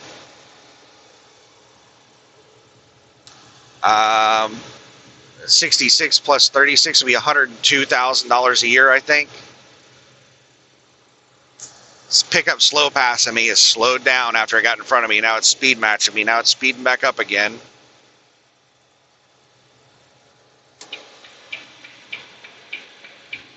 I'm going to get out in the center lane before I get jammed in behind this pickup. And this might get the pickup. Oh, the pickup in the center lane sped up. The pickup in the right lane might speed up with me passing them.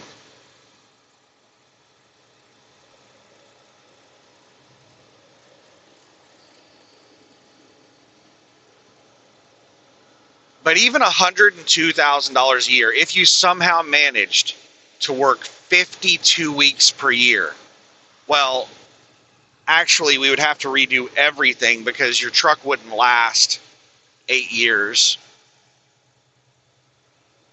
This guy keeps throwing something out the window. He just keeps throwing shit out the window. I think it's his cigarette. He keeps flicking it out the window over and over.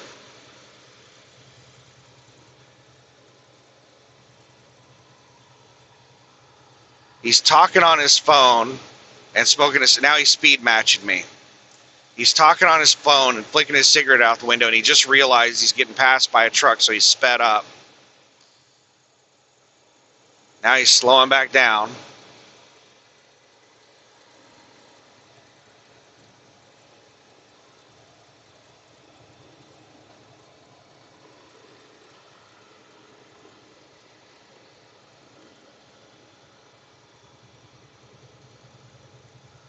But yeah, I'd have to recalculate everything. You would make more money, but your truck wouldn't last as long, so I'd have to recalculate that because you're going to be running 36,000 miles a year more. Instead of running 120,000 miles a year, you'd be running 156,000 miles a year. Wait a second, is that right? 36, 120, yeah. 156,000 miles a year.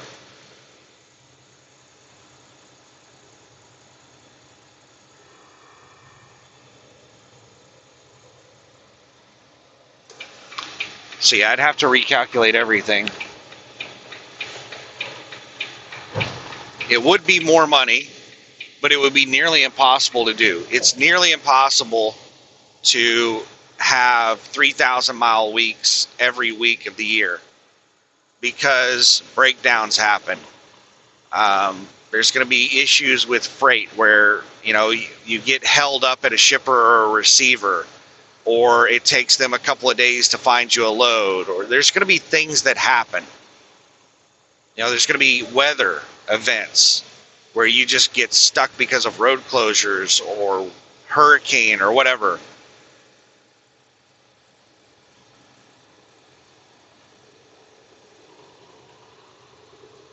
$120,000 miles a year is hard to do.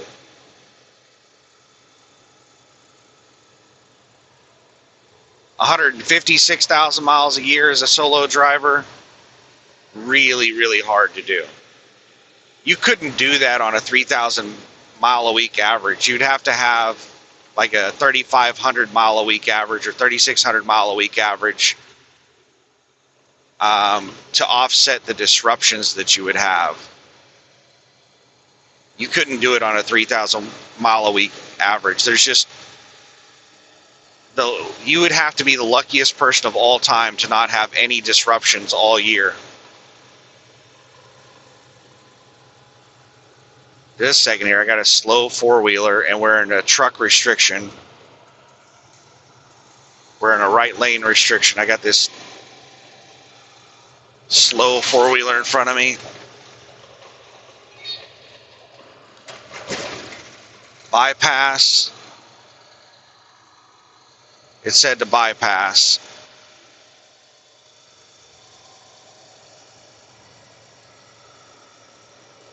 This car in front of me is doing 65, so as soon as we get out of the lane restriction and these cars on the left of me get around me, I'll pass this 65 car. But since we're going by a way station, like all these four-wheelers have apparently decided to go 5 under the speed limit.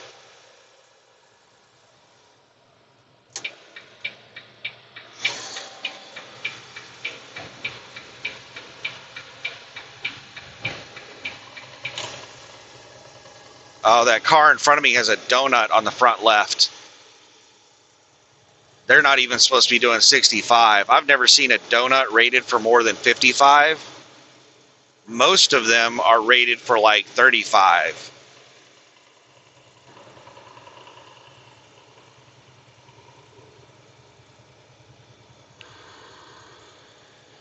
They are out here just really putting a lot of faith in a donut doing 65 down the interstate, especially for a left steer. It looks like the right steer has a donut on it as well.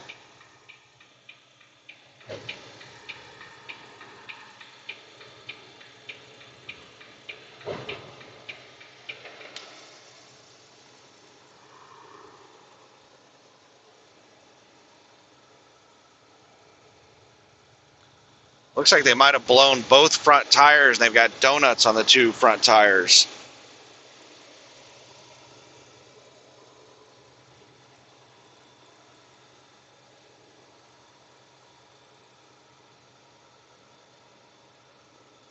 Maybe they're not donuts. Maybe they're just small, narrow tires.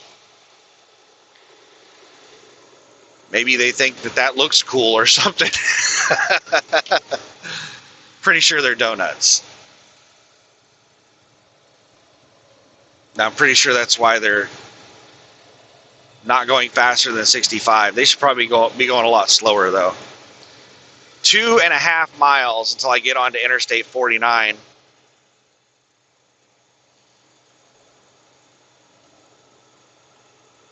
So yeah, for an owner-operator to only make $66,000 a year after expenses,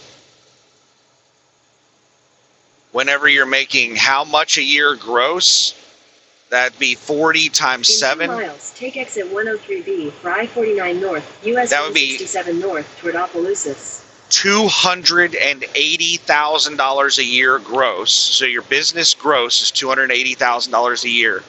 But what you're making after business expenses, your personal income is $66,000 a year.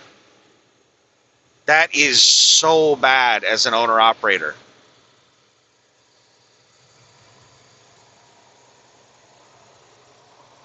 That is really bad. That is horrible. You are working your ass off. Like 70 plus hours a week, year round. And making $66,000 a year.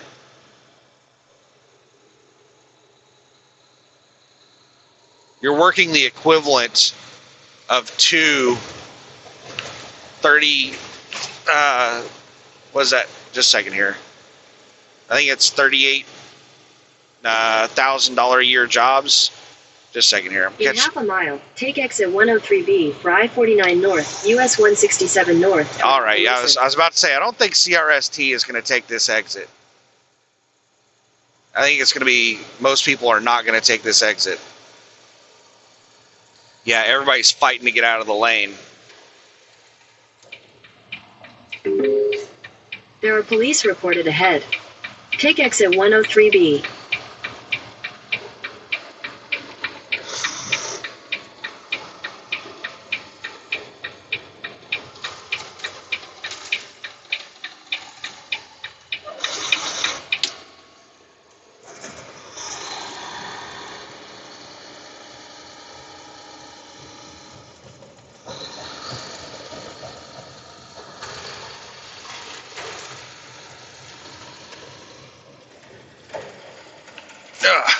Lumpy bumpy. Ugh. Right lane ends. And then we have an exit only, so we need to get over 2 lanes.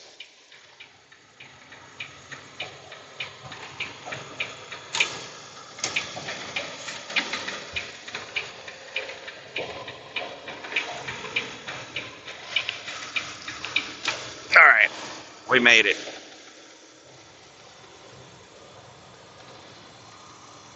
What an asshole. You see that pickup?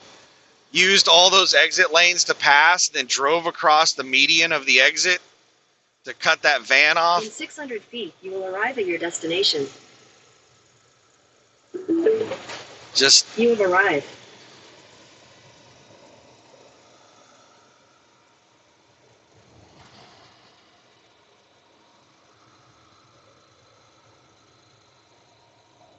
Son of a bitch. Just a minute. I cleared the next destination.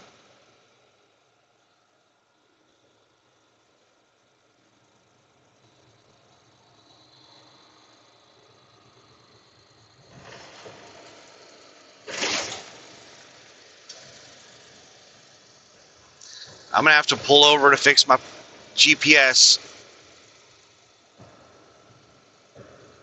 Unless it has the location saved.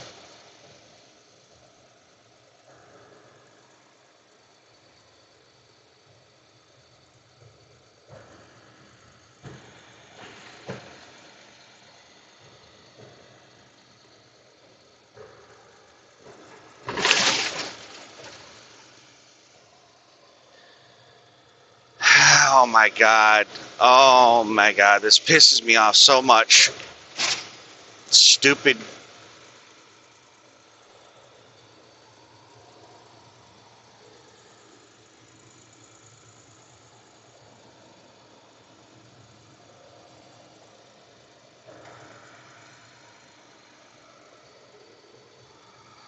Stupid ass Google Maps.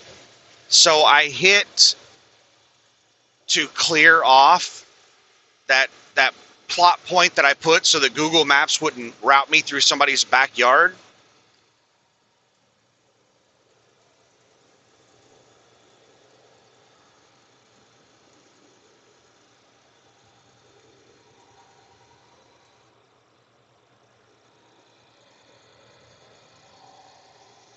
That plot point that I put on there, I went to clear that plot point off, and Google automatically cleared that plot point off while I was clicking the clear plot point.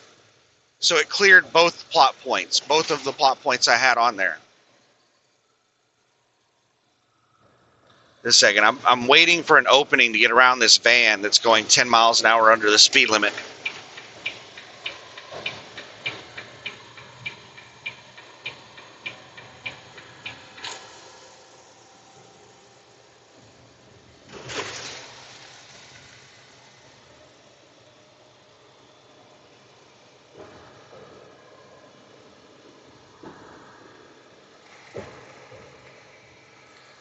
So I'm going to have to probably pull over here in a minute and redo my GPS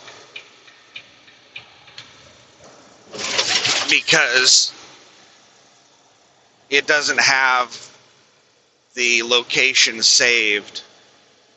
Usually you can click on the search and it'll pull up your previous destinations and you can click on them. And it is not showing the destination there.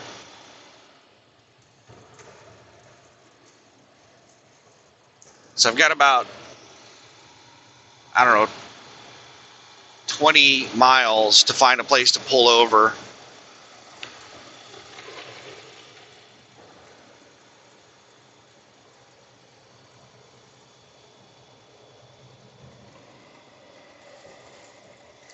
Come on, man. What is with all of the slow people on the interstate? These local people just hop onto the interstate and they drive like they're on Main Street, just like putting along like they're Sunday strolling.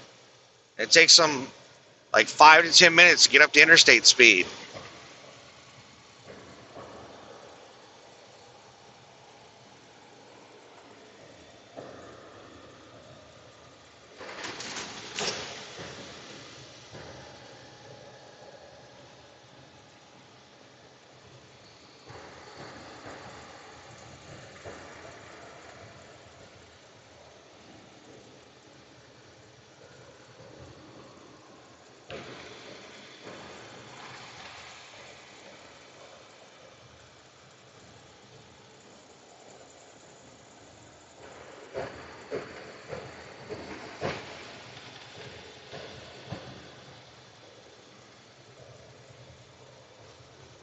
I want to see if I can fix this while I'm driving. Let me see what this plot point is that it has. See if this is it.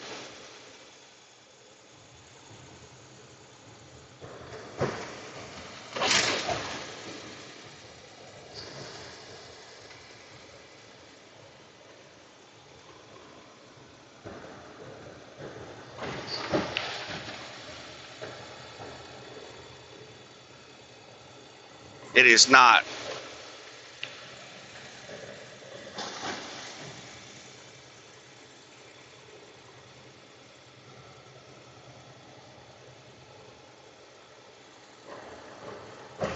It is a residential neighborhood that is trying to route me to.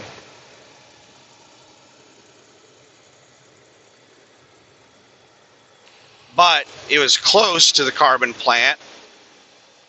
So I was able to click on the carbon plant.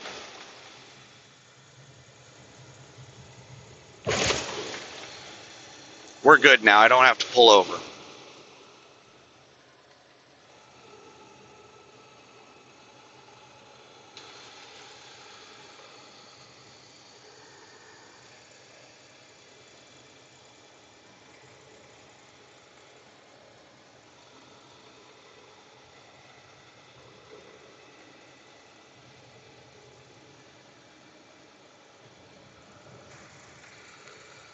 All right, it's 10:44 a.m. I'm 40 minutes away. I'm 39 miles away.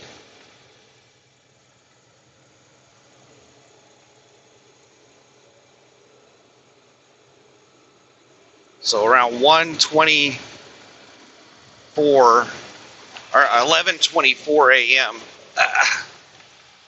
Is roughly when I should get there, and I gave an ETA of noon.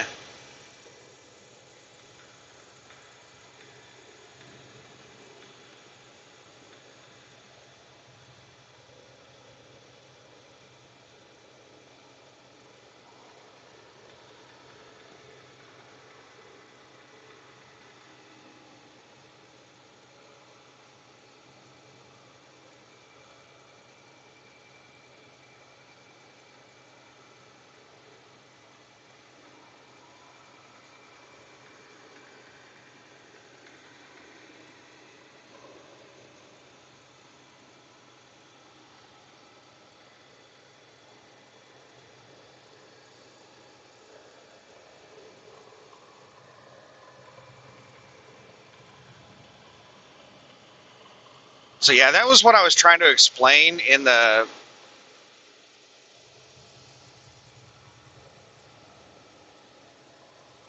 videos where I was talking about these when I had the spreadsheets out and I was talking about these two loads, these two dedicated runs. I was trying to explain that, for me, with ultra low expenses, I have some of the lowest expenses that an owner. Just a second here. This truck in front of me that passed me just tapped their brakes. We had a car on the shoulder. I have some of the lowest expenses you can possibly have.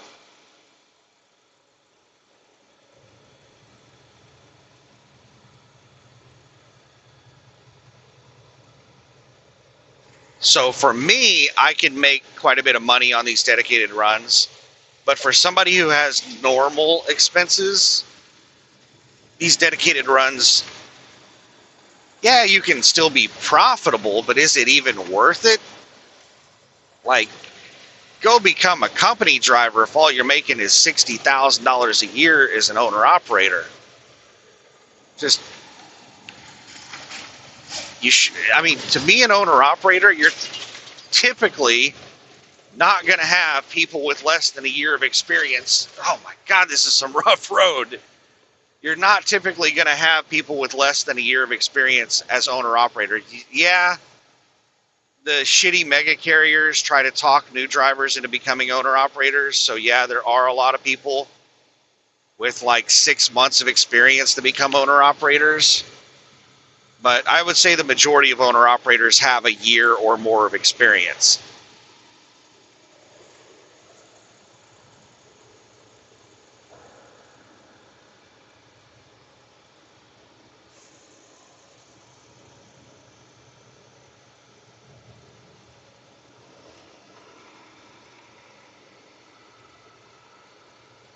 So you should be able to go get a pretty good line haul job or something other than being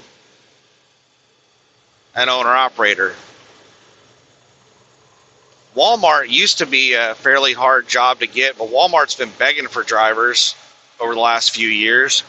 I don't know what the current situation is, but I remember when I did the Walmart dedicated, they were not supposed to try to, recruit people during their orientation class for the dedicated run, but they brought in a driver, and they said that technically the driver was, allowed to recruit people. So they had a driver come in there in the orientation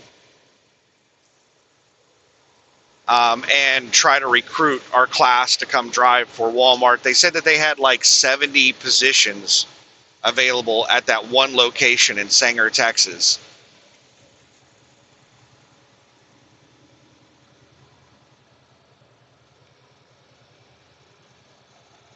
I do not want to work for Walmart. I know it's considered one of the best over-the-road jobs, but I think that's only comparing it to over-the-road. If you compare it to local jobs, like line haul jobs, it's a really shitty job.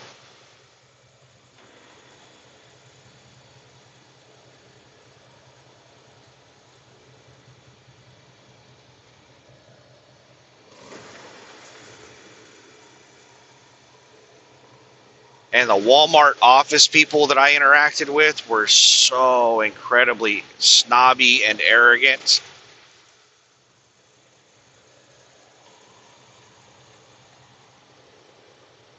Anyway, let's not rant and rave about how crappy the Walmart dedicated run was. I made several videos about it.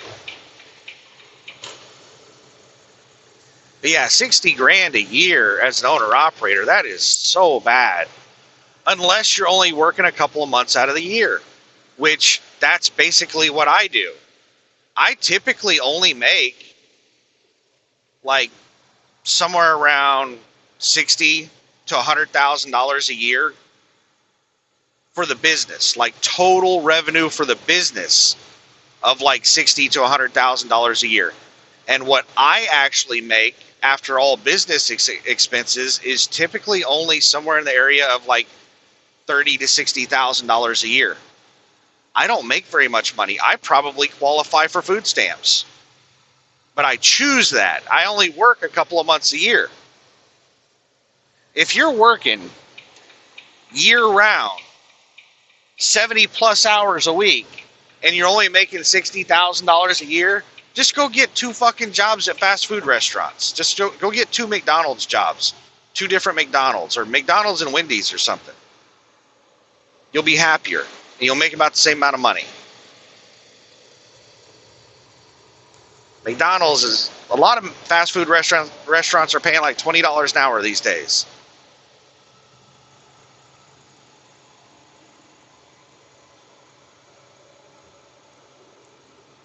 What is $20 an hour? Is that $40,000 a year? I think $20 an hour is somewhere around $40,000 a year. Let's figure that out really quick.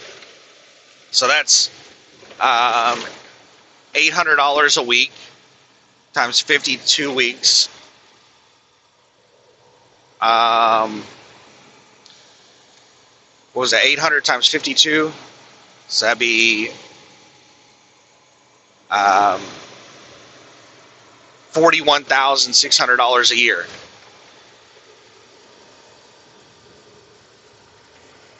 I think, just off the top of my head, I think that's $41,600 a year.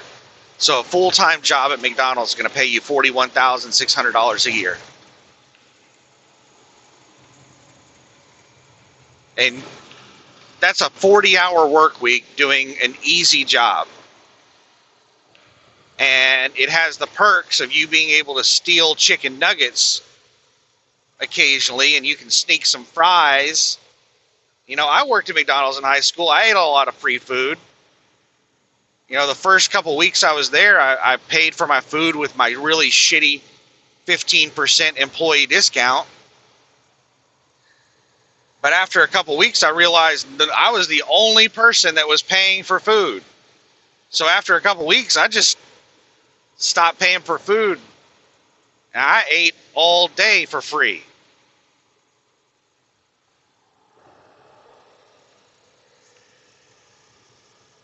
So yeah, go work at McDonald's and make $40,000 a year.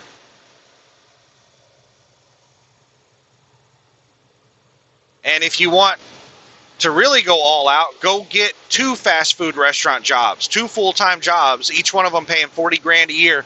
Now you're making $80,000 a year. You're making more than being an owner operator, making 66. And on top of that, you're not paying as much in taxes. Your tax burden is lower as an employee than an owner operator.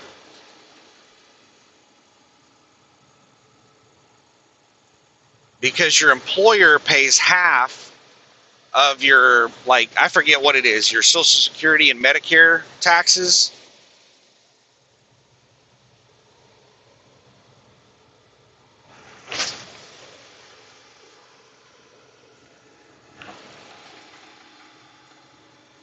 So if you're an owner operator, you're an independent contractor, you're paying like 15% tax on Social Security and Medicare. And if you're an employee, your employer is paying half that. So you're only paying 7.5%.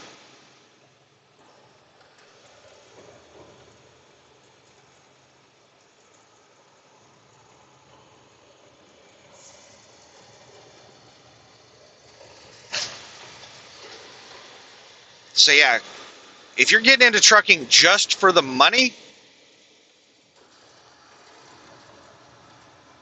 it is normal to work 70 plus hours a week in the trucking industry.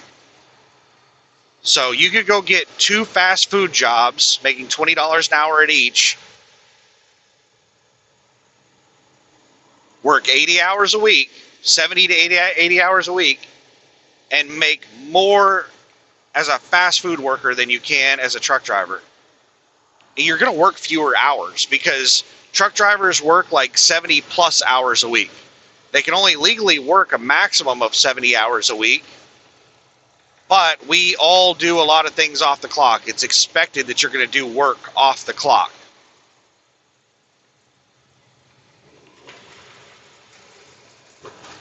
You don't do that at McDonald's. You know, at the end of your shift, you don't clock out and then go clean the grill for an hour. You know, go clean up everything. You know, the store closes, you clock out as soon as the store closes, and then you spend an hour and a half to 2 hours cleaning the place up off the clock. You don't do that at McDonald's. But that's what you do in trucking.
So I think in order for trucking to be worth it, you either need to work for very specific companies or very specific trucking jobs that are worth it.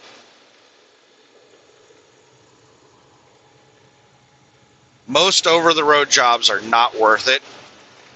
I don't even think Walmart's worth it. I think Walmart's a shitty company to work for. I mean, just think about that. Walmart advertises that their average driver makes like $85,000 a year, $90,000 a year, whatever it is. I haven't seen a Walmart advertisement recently. I don't know what they're claiming these days. But let's say that the Walmart driver is making $90,000 a year. They're working 70 plus hours a week. You can go get 2 fast food jobs and make as much as a Walmart driver, and you're home every day.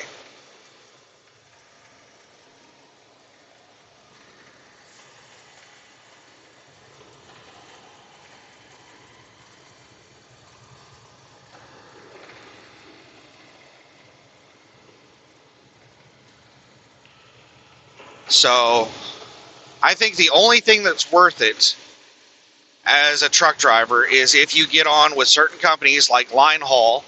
You know, you can get line haul jobs where you're actually only working like 50 to 60 hours a week and you're making $100,000 a year. Line haul drivers don't typically do a lot of work off the clock.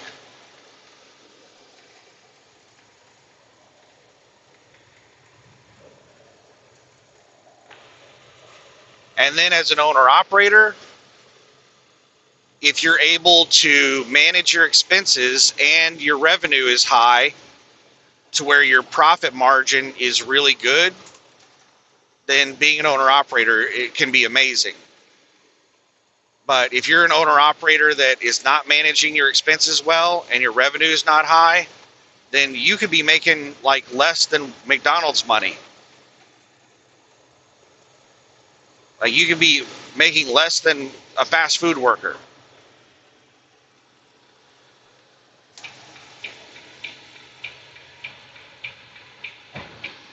I mean, just think about that scenario I just talked about. Brand new truck. With a brand new truck running this dedicated run, you're only looking at $66,000 a year profit. Approximately. I'm just doing all this math in my head. I could be a lot more accurate on my computer using a spreadsheet. This second here, this person is speeding up. Now they're slowing back down. I'm going to speed up, get around them faster.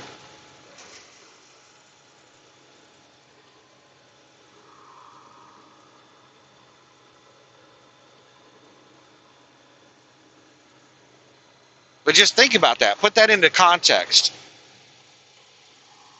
This is actually a pretty good dedicated run.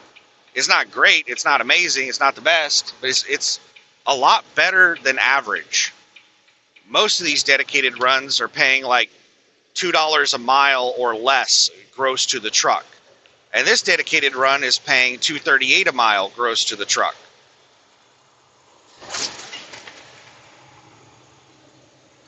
That is a huge difference. 38 cents a mile, that is huge. That's massive. Think about that. What is that per hour? 38 cents a mile at a 60 mile per hour average. That'd be 60 times 0.38. I've got 3 cars passing me right now. I'll try to do that in my head while they're passing me. And I have an exit in 12 miles. 60 times 0.38. That would be... You're just going to cut me off, huh? Sorry, I'm having to hover the brake pedal because these four-wheelers are cutting me off.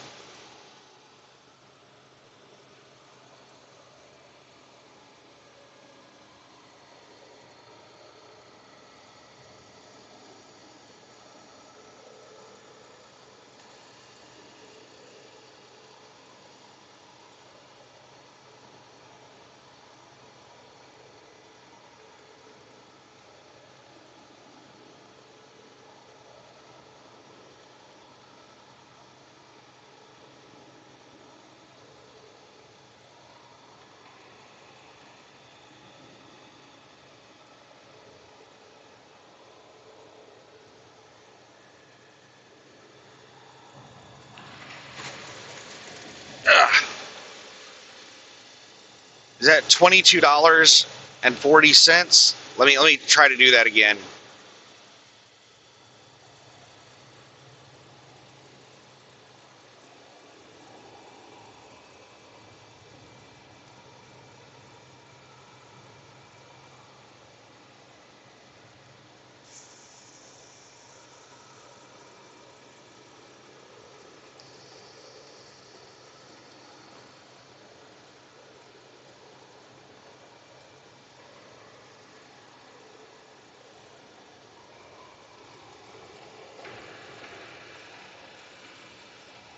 I think it's $22.80 per hour.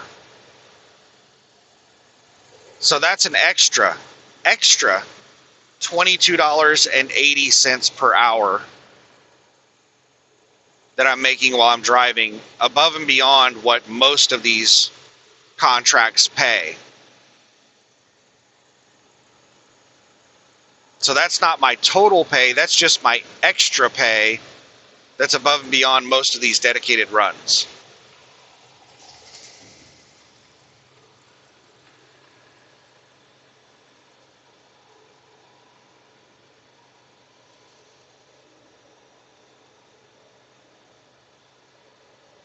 And the reason it's so high is mainly just because of the high fuel surcharge right now. I should recalculate all of this based off of normal fuel rates, but I don't want to redo everything. That was something I would prefer to do at my computer using a spreadsheet instead of doing math in my head.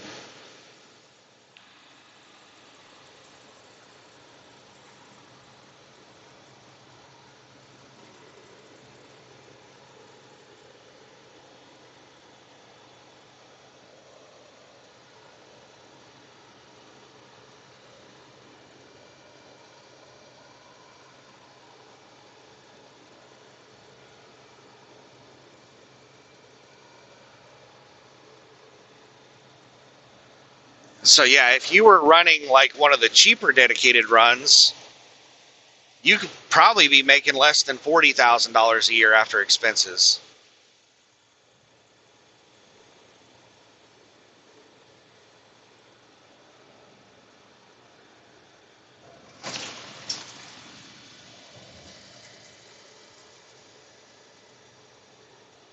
So yeah, that's the reason I say that this dedicated run is not that great. It would normally be paying about 35 cents a mile less than it's paying right now if fuel was back at normal prices. So instead of $2.38 a mile, I would be making about $2.03 a mile on this run with normal fuel prices. It's paying 70 cents a mile fuel surcharge right now, and it would be about 35 cents a mile fuel surcharge with normal fuel prices.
But yeah, that's how a lot of these YouTube truckers get you.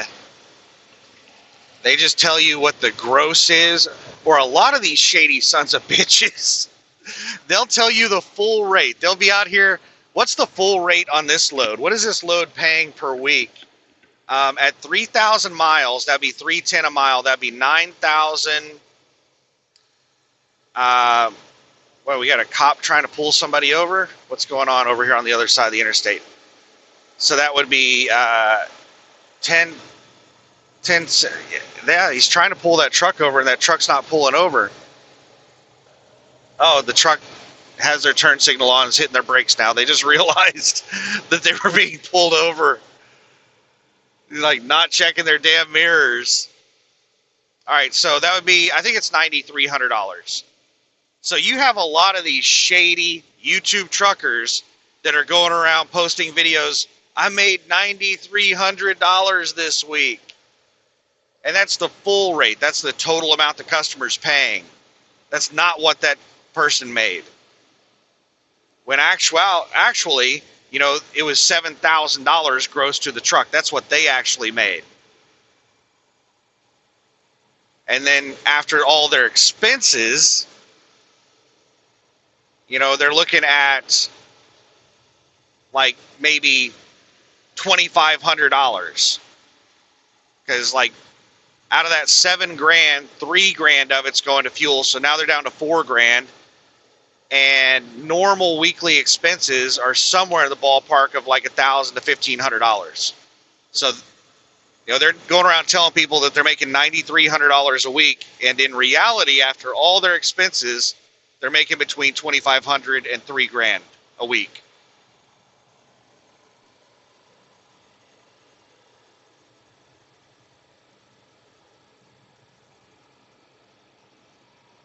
But yeah, that kind of lying and misinformation and misleading is rampant in the YouTube trucker community.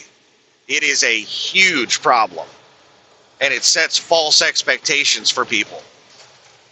Like there was a guy with USA Truck. I haven't seen his videos in years. I don't even know if he still makes videos, but I commented on his videos 2 or 3 times telling him that he was telling people that he was making, you know, so much gross per week. He's like, I'm making $5,000 gross per week. And I was like, that's the full rate. That's not gross. That's not what your gross is. Your gross is what you actually make. And he was like, nah, man, gross is the total amount the load pays. In 2 miles, take exit 40 I was like, no, that's not what it is. And he just argued with me, and he kept doing it on his videos. And he had a lot of people coming over to USA Truck because he was making these videos claiming to be making, you know, like $5,000-$6,000 a week gross to the truck. And he was actually making like $3,000 or $4,000 a week gross to the truck. The $5,000-$6,000 was the full rate of the loads. I don't know why people would advertise that they're making. That's like selling, like being a real estate agent, and let's say you're getting a 2% commission on a home sale. That's like, you know, selling a house for $100,000 and going around bragging to your fans, your friends, that you made $100,000 this week when your commission was $2,000. And you're like, I made $100,000 gross this week. Wow, you're making $100,000 a week? I want to do that. Sign me up. I don't know why there's so many YouTube truckers that go around in half a mile, take exit 40 for Louisiana 29 claiming that their gross to the truck, or their company gross, their gross is the full rate, the total amount that the load pays. Like, that's just very, like, that's not even misleading. That's just take exit 40. Then you'll flat out lie. 29 South Ramp to Platte.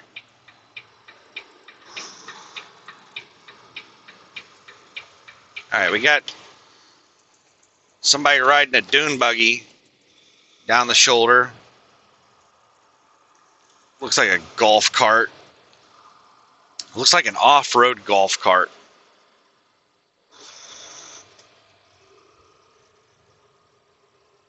Take the Louisiana 29 South Ramp. Then at the next stop sign, you'll turn left.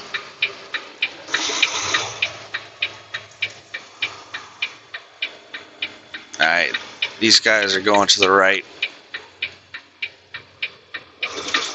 At the stop sign, turn left onto Louisiana 29 West. All right, we're clear both directions.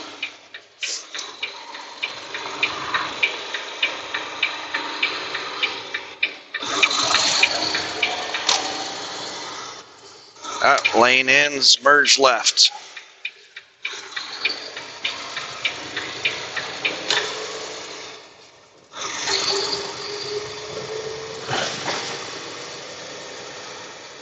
All right, I got 4.3 miles until I turn right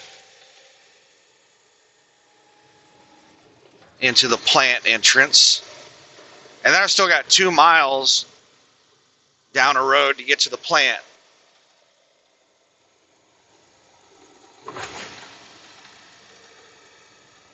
I hope this is the right way to come in.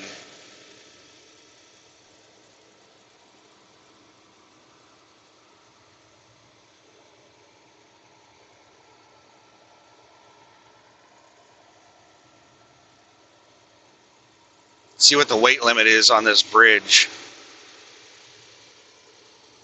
I'm light right now, but I'm going to be heavy coming out.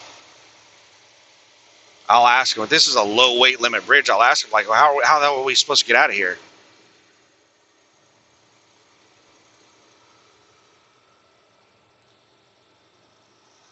$30 ton gross. And I'm going to be over that. I'm going to be like 70, that's 60,000 pounds. I'm going to be at like 77,000 pounds.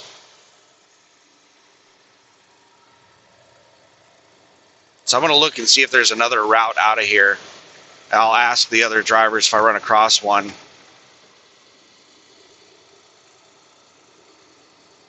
So I'm under the weight now. I'm okay right now, but on the way out, I'll be over the weight for that bridge.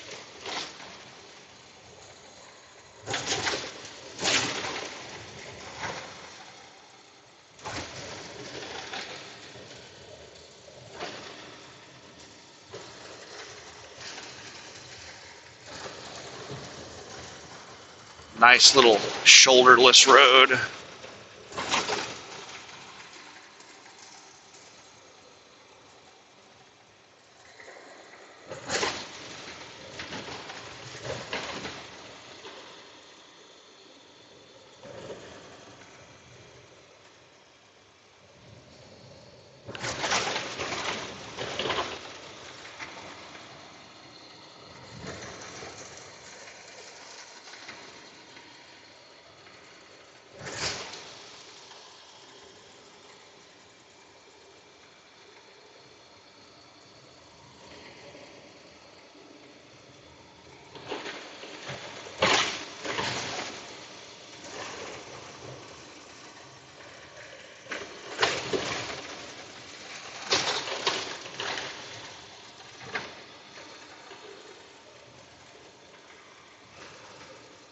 Anytime I'm driving on some sketchy little road like this, I get concerned if I don't see other trucks. There should be a decent amount of truck traffic going in and out of this place, so I suspect that they're using another road to get there. Otherwise, I would run across another truck.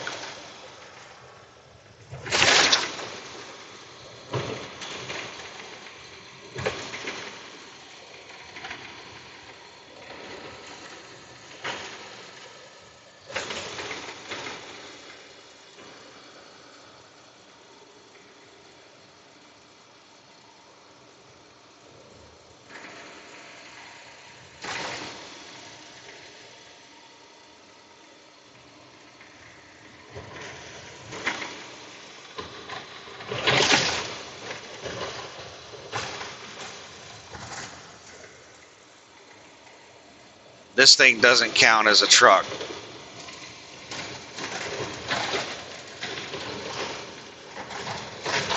Oh my goodness, man, this road is rough. This bridge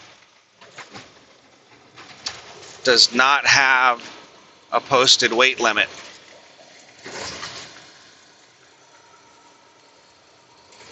Take your next right onto Cabot Road.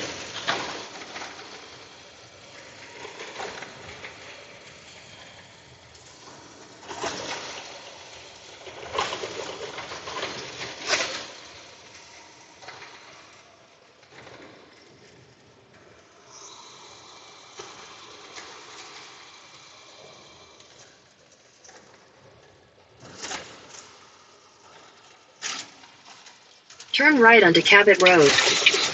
Alright. Let's make sure there's no cars around so I can use all the lanes.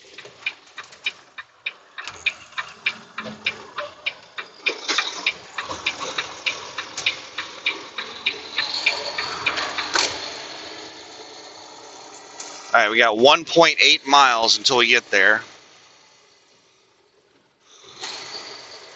There's got to be a better entrance. I don't think I was supposed to come in this way. This is what happens when my route gets cleared off. You know, this might be the only entrance. This is exactly what the road looked like to the Addis place. It was this narrow, shoulderless road. And I can see the plant straight ahead of me. This might be the only way in. It doesn't look like a road truck should be on, but this is what the road looked like going to the Addis carbon plant.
All right, it is 12, no, it's 11:19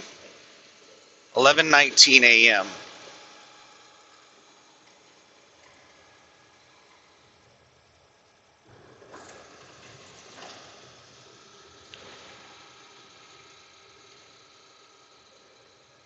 Oh, we're about to hit a junction of another road.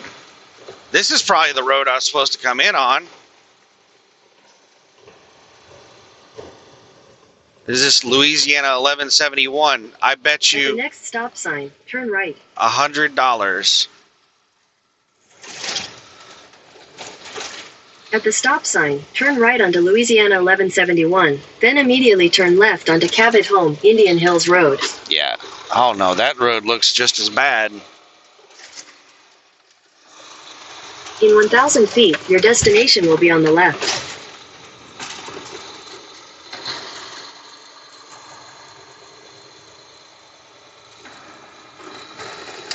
So I think this building over here on the left is where I'm supposed to check in.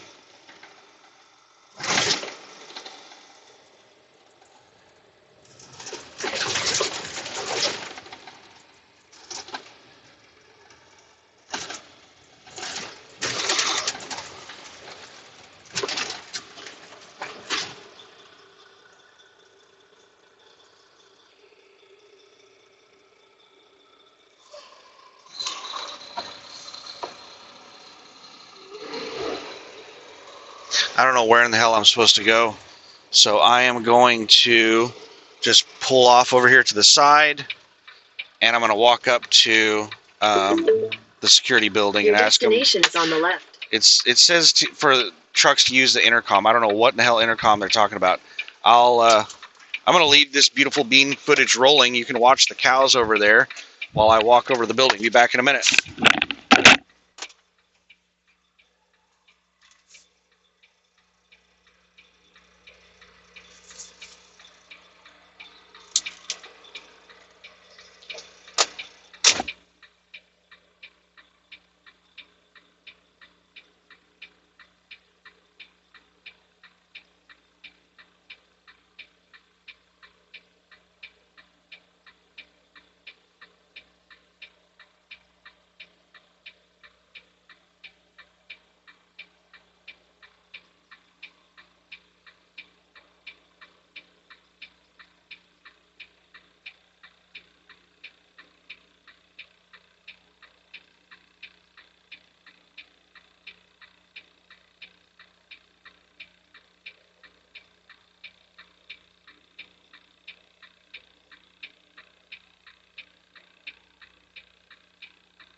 Waiting for Perry.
prepared.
All right, we got a whole bunch of drama.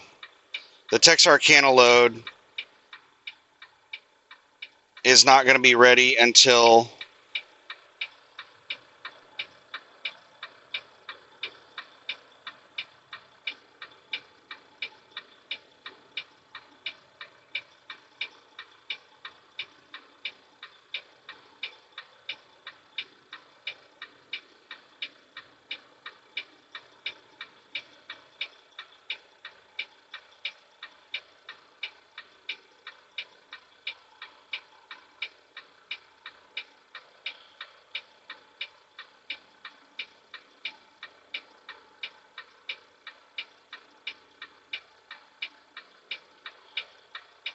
just a second here. I'm trying to find out where in the hell.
Alright, so I need to wait for these oil tankers to get off the scale, and I need to go across the scale, and he's going to weigh me.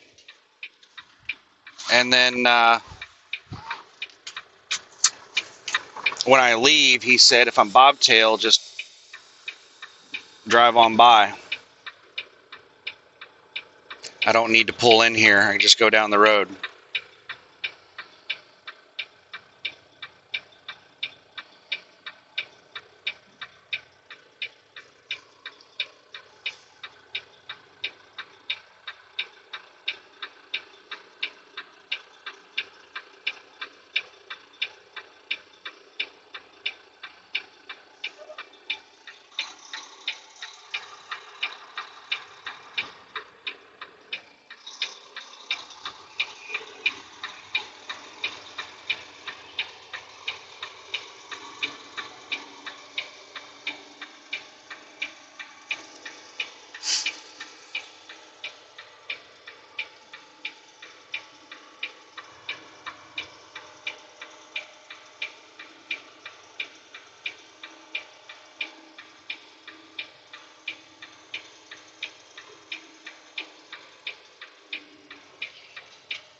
Alright, he just waved me on.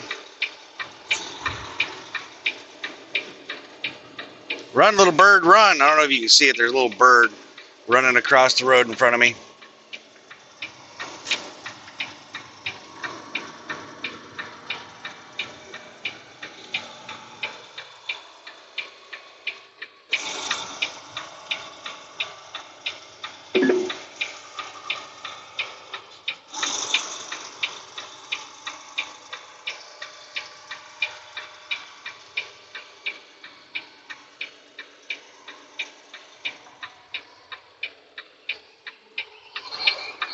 Alright, let's turn way to the right so I can kind of see down the road to my right. Head toward Louisiana 1171.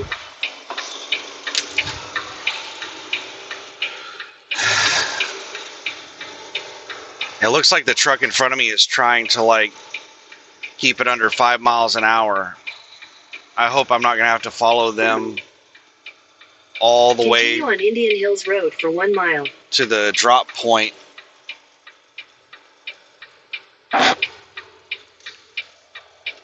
At 3 miles an hour.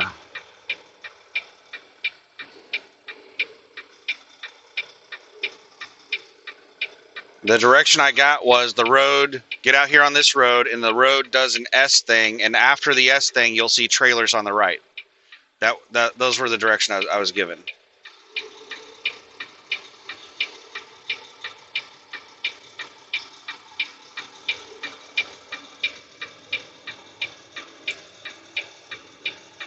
Please turn, please turn, please turn. Oh my God, why is this guy going 3 miles an hour down through here?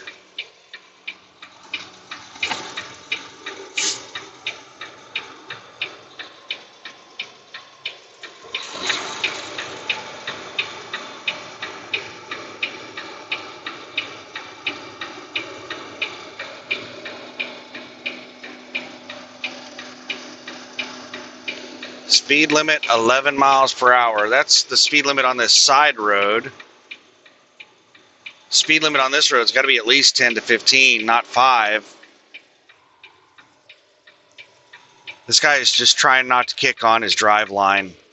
This pisses me off. Like, I understand it, but if you're blocking traffic, you should not be doing it. You should not do it like at other people's expenses. Like, if you're not like blocking traffic, then do it all you want. But if you're like out here on the fucking road, like, Like, this is insane. He's out here driving down the road at 3 miles an hour so he doesn't kick onto his drive line.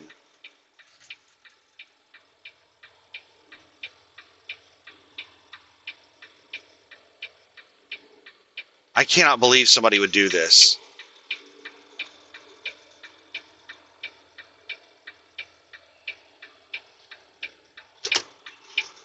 Like, anybody else would be honking at this guy, but I can see the trailers right there. So I'm not going much further.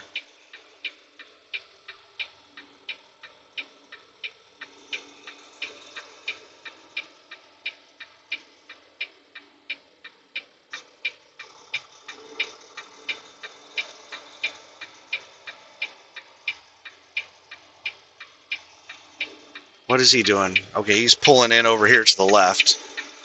So right when I get to the place where I'm going, he pulls off. So I'm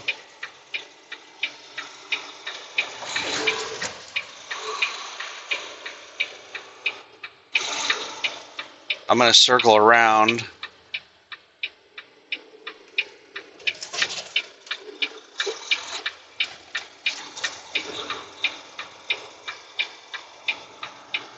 So I can do a side back. There's not enough room to spin it around very easily because there's people parked all in through here. You got that trailer right in the backup area.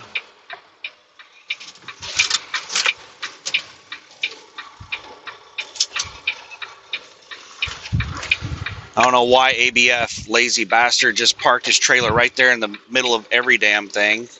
Then we got four-wheelers parked out here. I should still have plenty of room to back in, but ABF just dropping his trailer right in the middle of the damn roadway.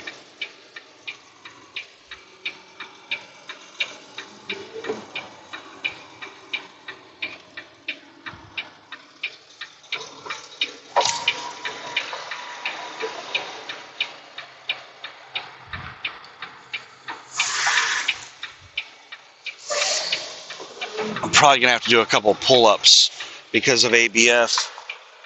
Yeah, actually, you know what? Instead of doing a couple pull-ups, let me try to do a better setup. Because I need to cut it really hard, and I cannot cut it really hard with ABF parked right there. So let's pull forward and start cutting it early.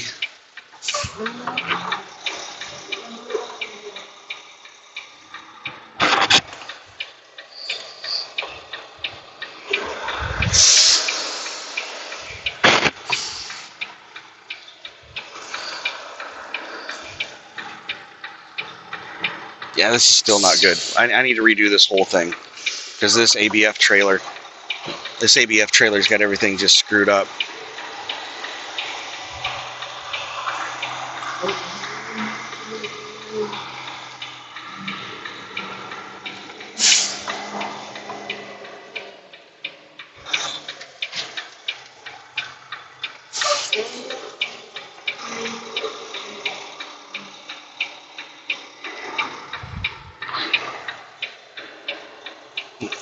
Yeah, the ABF and the four-wheelers have all made this a lot more difficult than it should be.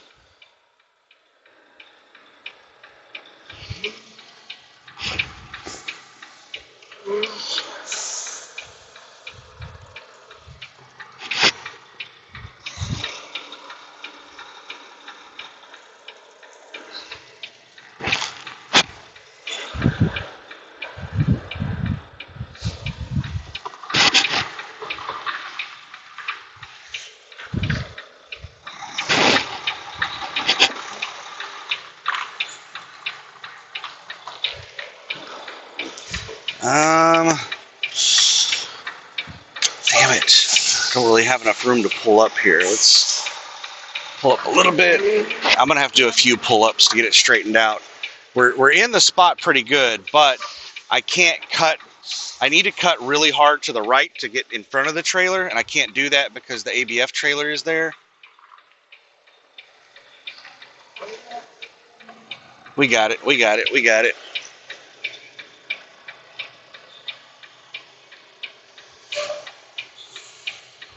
All right. Switch to on-duty PTI. And I'm going to pause this while I drop the trailer. Be back in a minute. All right. Here we go.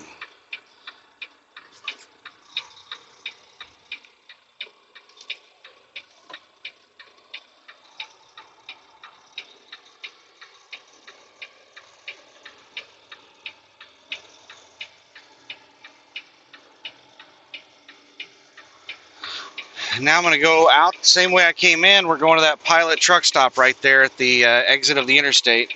There's a train going across tracks, so there shouldn't be any cars coming, but I'm looking in my mirrors, make sure there's no car coming down the road.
All right, here we go.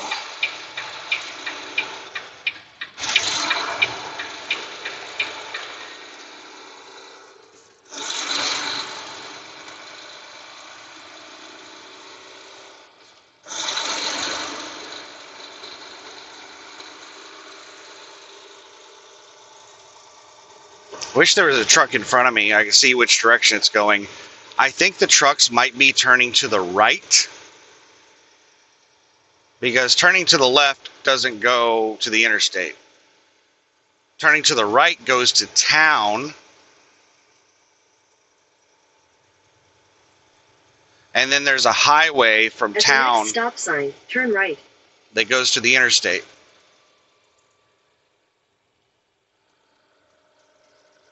They've got a sign right here that says go this way to Interstate 49. At the stop sign, turn right onto Louisiana 1171, then immediately turn left onto Cabot Road.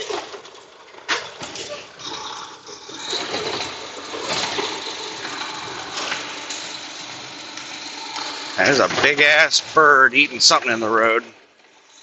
So we're going to go back the same way we came. It's going through town is quite a long drive out of the way. I would have to go south into town and then hop on a highway, and that highway goes quite a few extra miles to hit the interstate.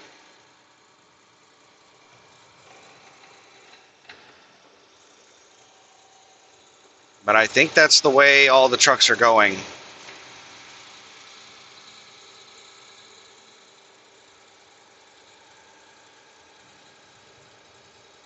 I'm not worried about it right now since I'm light.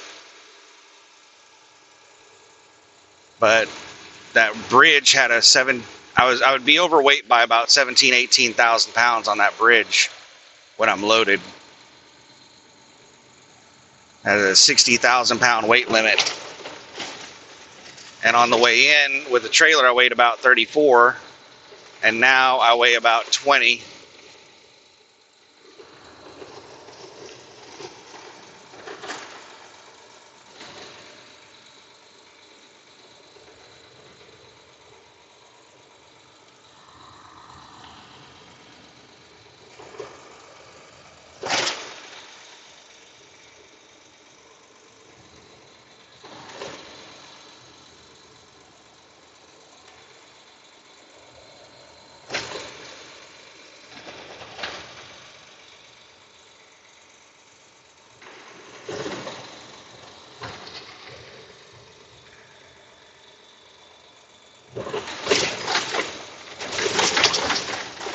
I might read the Google reviews on this place while I'm on my 34 and see what drivers say. There's probably, if there's a special route to get in here, there's probably a Google review of people saying, you know, what route you need to take.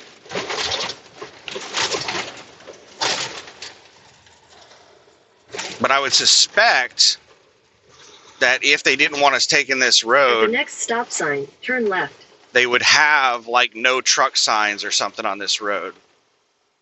But instead they have a sign that says, hey, if you need to get At the to stop sign, turn left Interstate onto 49, Louisiana go down 29 this road.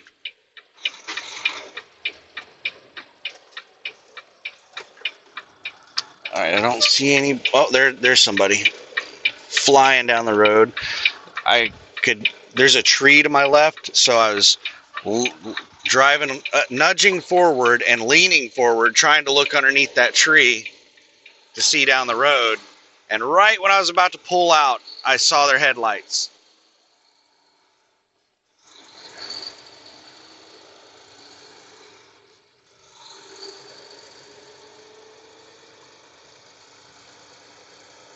I think I have Pilot Flying J points. I don't have any shower credits there because I haven't fueled up there since I've been out over the road.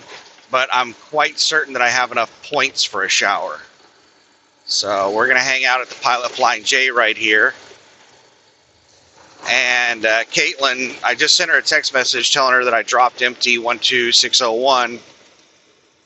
And she replied and said, thank you. We're going to keep you on the same load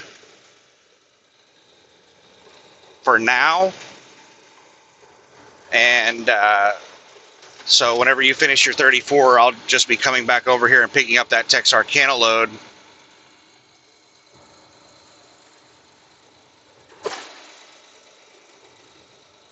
And she said if anything changes, that she'll let me know.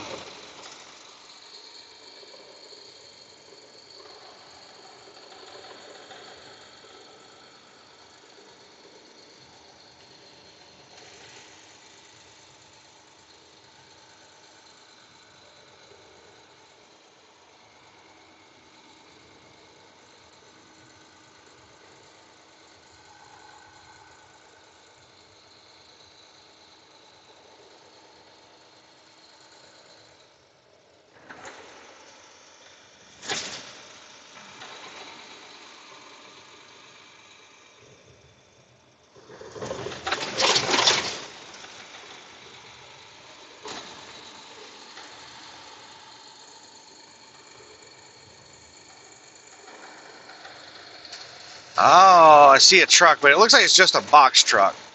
I want to see like a semi truck on this road.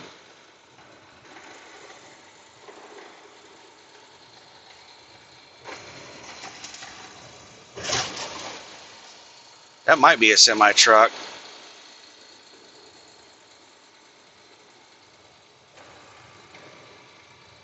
Looks like a box truck reefer. It is. It's a box truck reefer.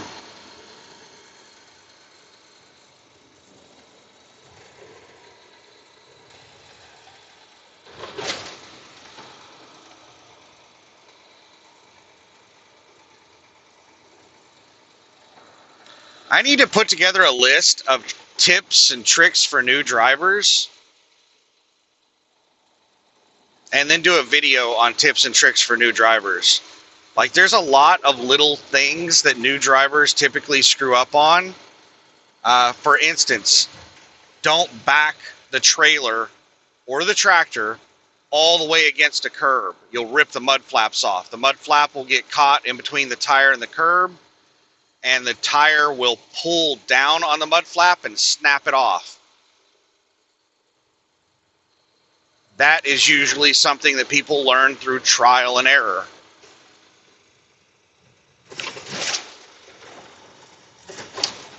Another tip and trick on the fifth wheel. Like, there are a lot of new drivers that have issues releasing the fifth wheel, because most of these fifth wheels, to release them, you have to pull them forward and then pull them out. And all the veteran drivers just do that like naturally, just from experience, because you've done it so many times, you don't even think about it.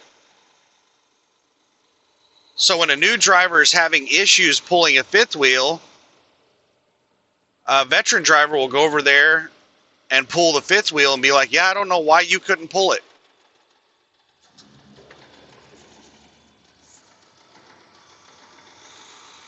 And I've seen, new drivers sit there and struggle. I've got 2 cars behind me. Sit there and struggle to pull a fifth wheel for like an hour or more. And they're like calling mechanics and shit. There's tons of little tips and tricks like that. I should put a list together and make a video on it.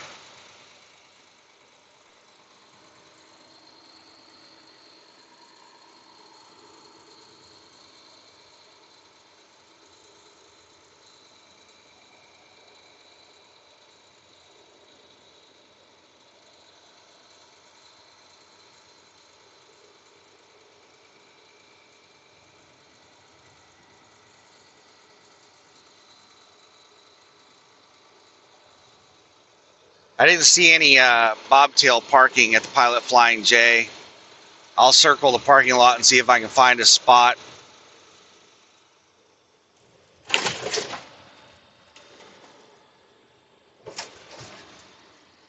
Where I won't piss off people that think that only trucks with trailers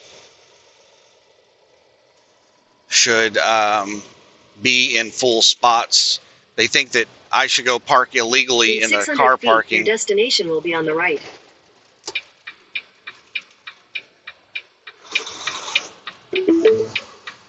Your destination is on the right. All right, that is exit only. So we're going to go in the entrance. Is this a TSD or a volume that's parked here? There's a carbon trailer. That is TSD.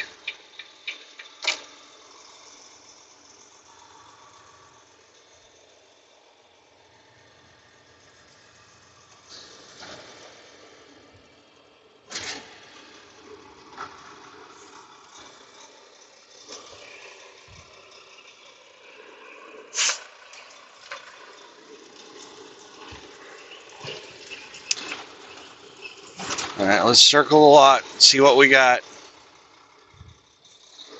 I'm just going to piss people off because I'm going to park in a normal spot because they don't have any bobtail parking here.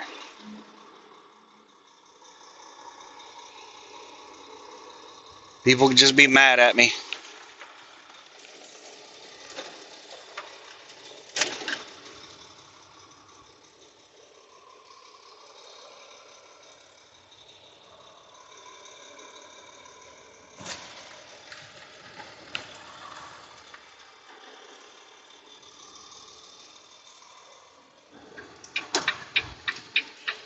Yeah, there's not a whole lot to this truck stop.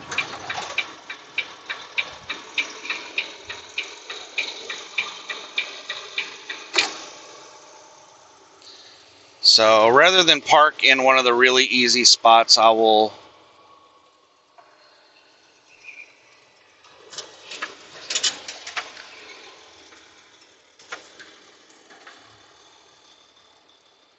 try to park in one of the more difficult spots.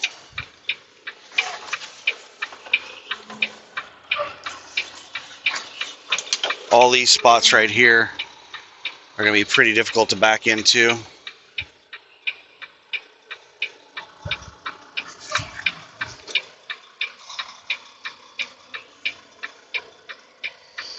This girl has her dog. I want to park alongside her, but her dog is tied to her trailer on the outside. Get underneath the trailer. There you go. There you go. Her dog just went underneath the trailer.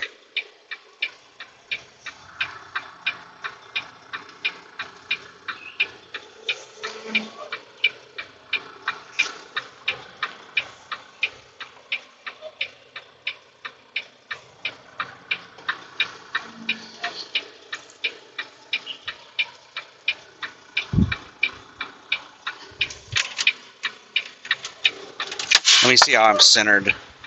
Let me see how much room I got on each side.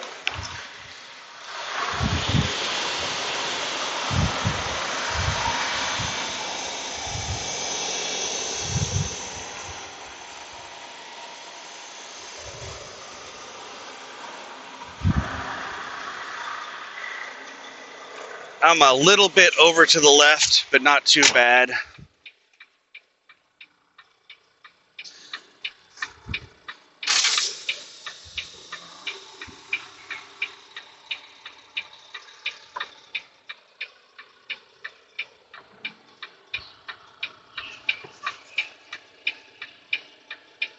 Looks like I might have pissed her off.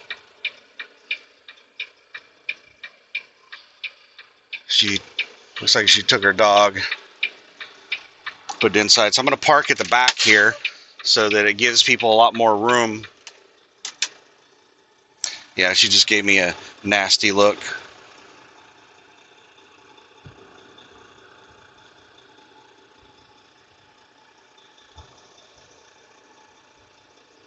Acting like a little entitled bitch right now. You see her throwing shit around? She's like glaring at me and throwing shit around. She's mad.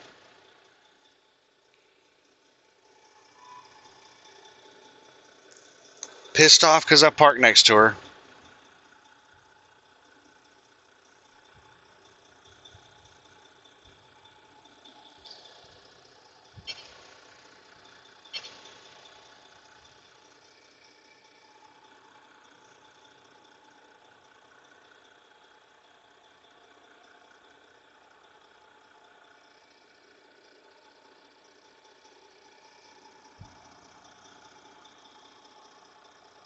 Trying to log my vehicle inspection report so that I can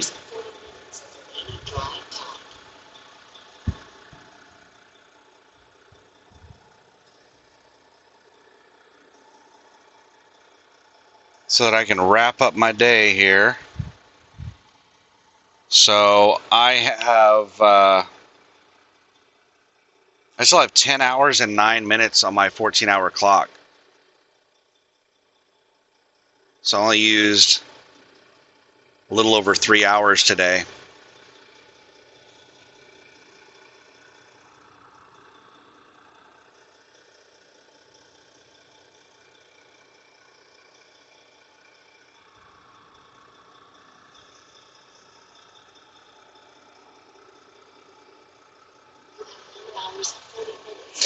So what time is it? All right, I got another text message.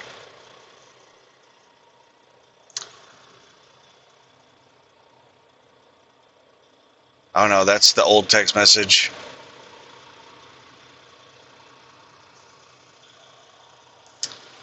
It is 12:11, so roughly noon. So it's going to be about 10 p.m. So between noon today and noon tomorrow will be 24 hours, and then 10 more hours will be about 10 p.m. tomorrow night.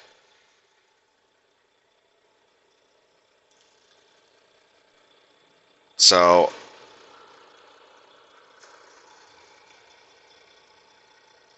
I'll check with them tomorrow before they leave for the day and verify that I'm still doing this load and figure out, because I'm going to be doing this in the middle of the night.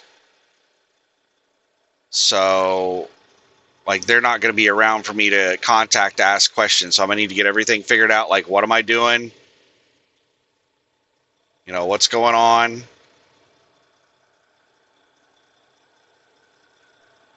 And I'm probably going to have to wait until, let's see, today's Wednesday, Thursday. I'm probably going to have to wait until Friday morning to do the transload. So I'm probably going to deliver in the middle of the night, tomorrow night, to Goodyear in Texarkana. And then I'm going to have to go sit at their transload facility until they come on shift at 8 a.m. and then wait for them to load the empty that I bring over there.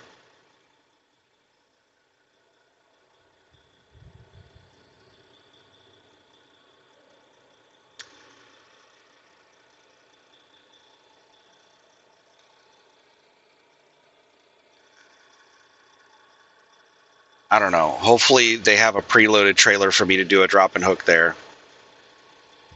I doubt it. They don't have like a lot of trailers sitting there.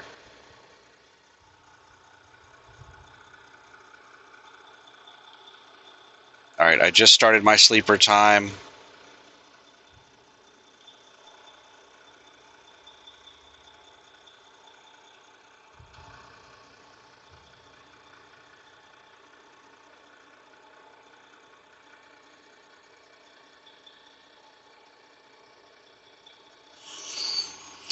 All right, that's it. Now it's time for a 34. I'll set up my sunscreens and all that stuff and get the truck ready to hang out for a day. So have a good one. Bye.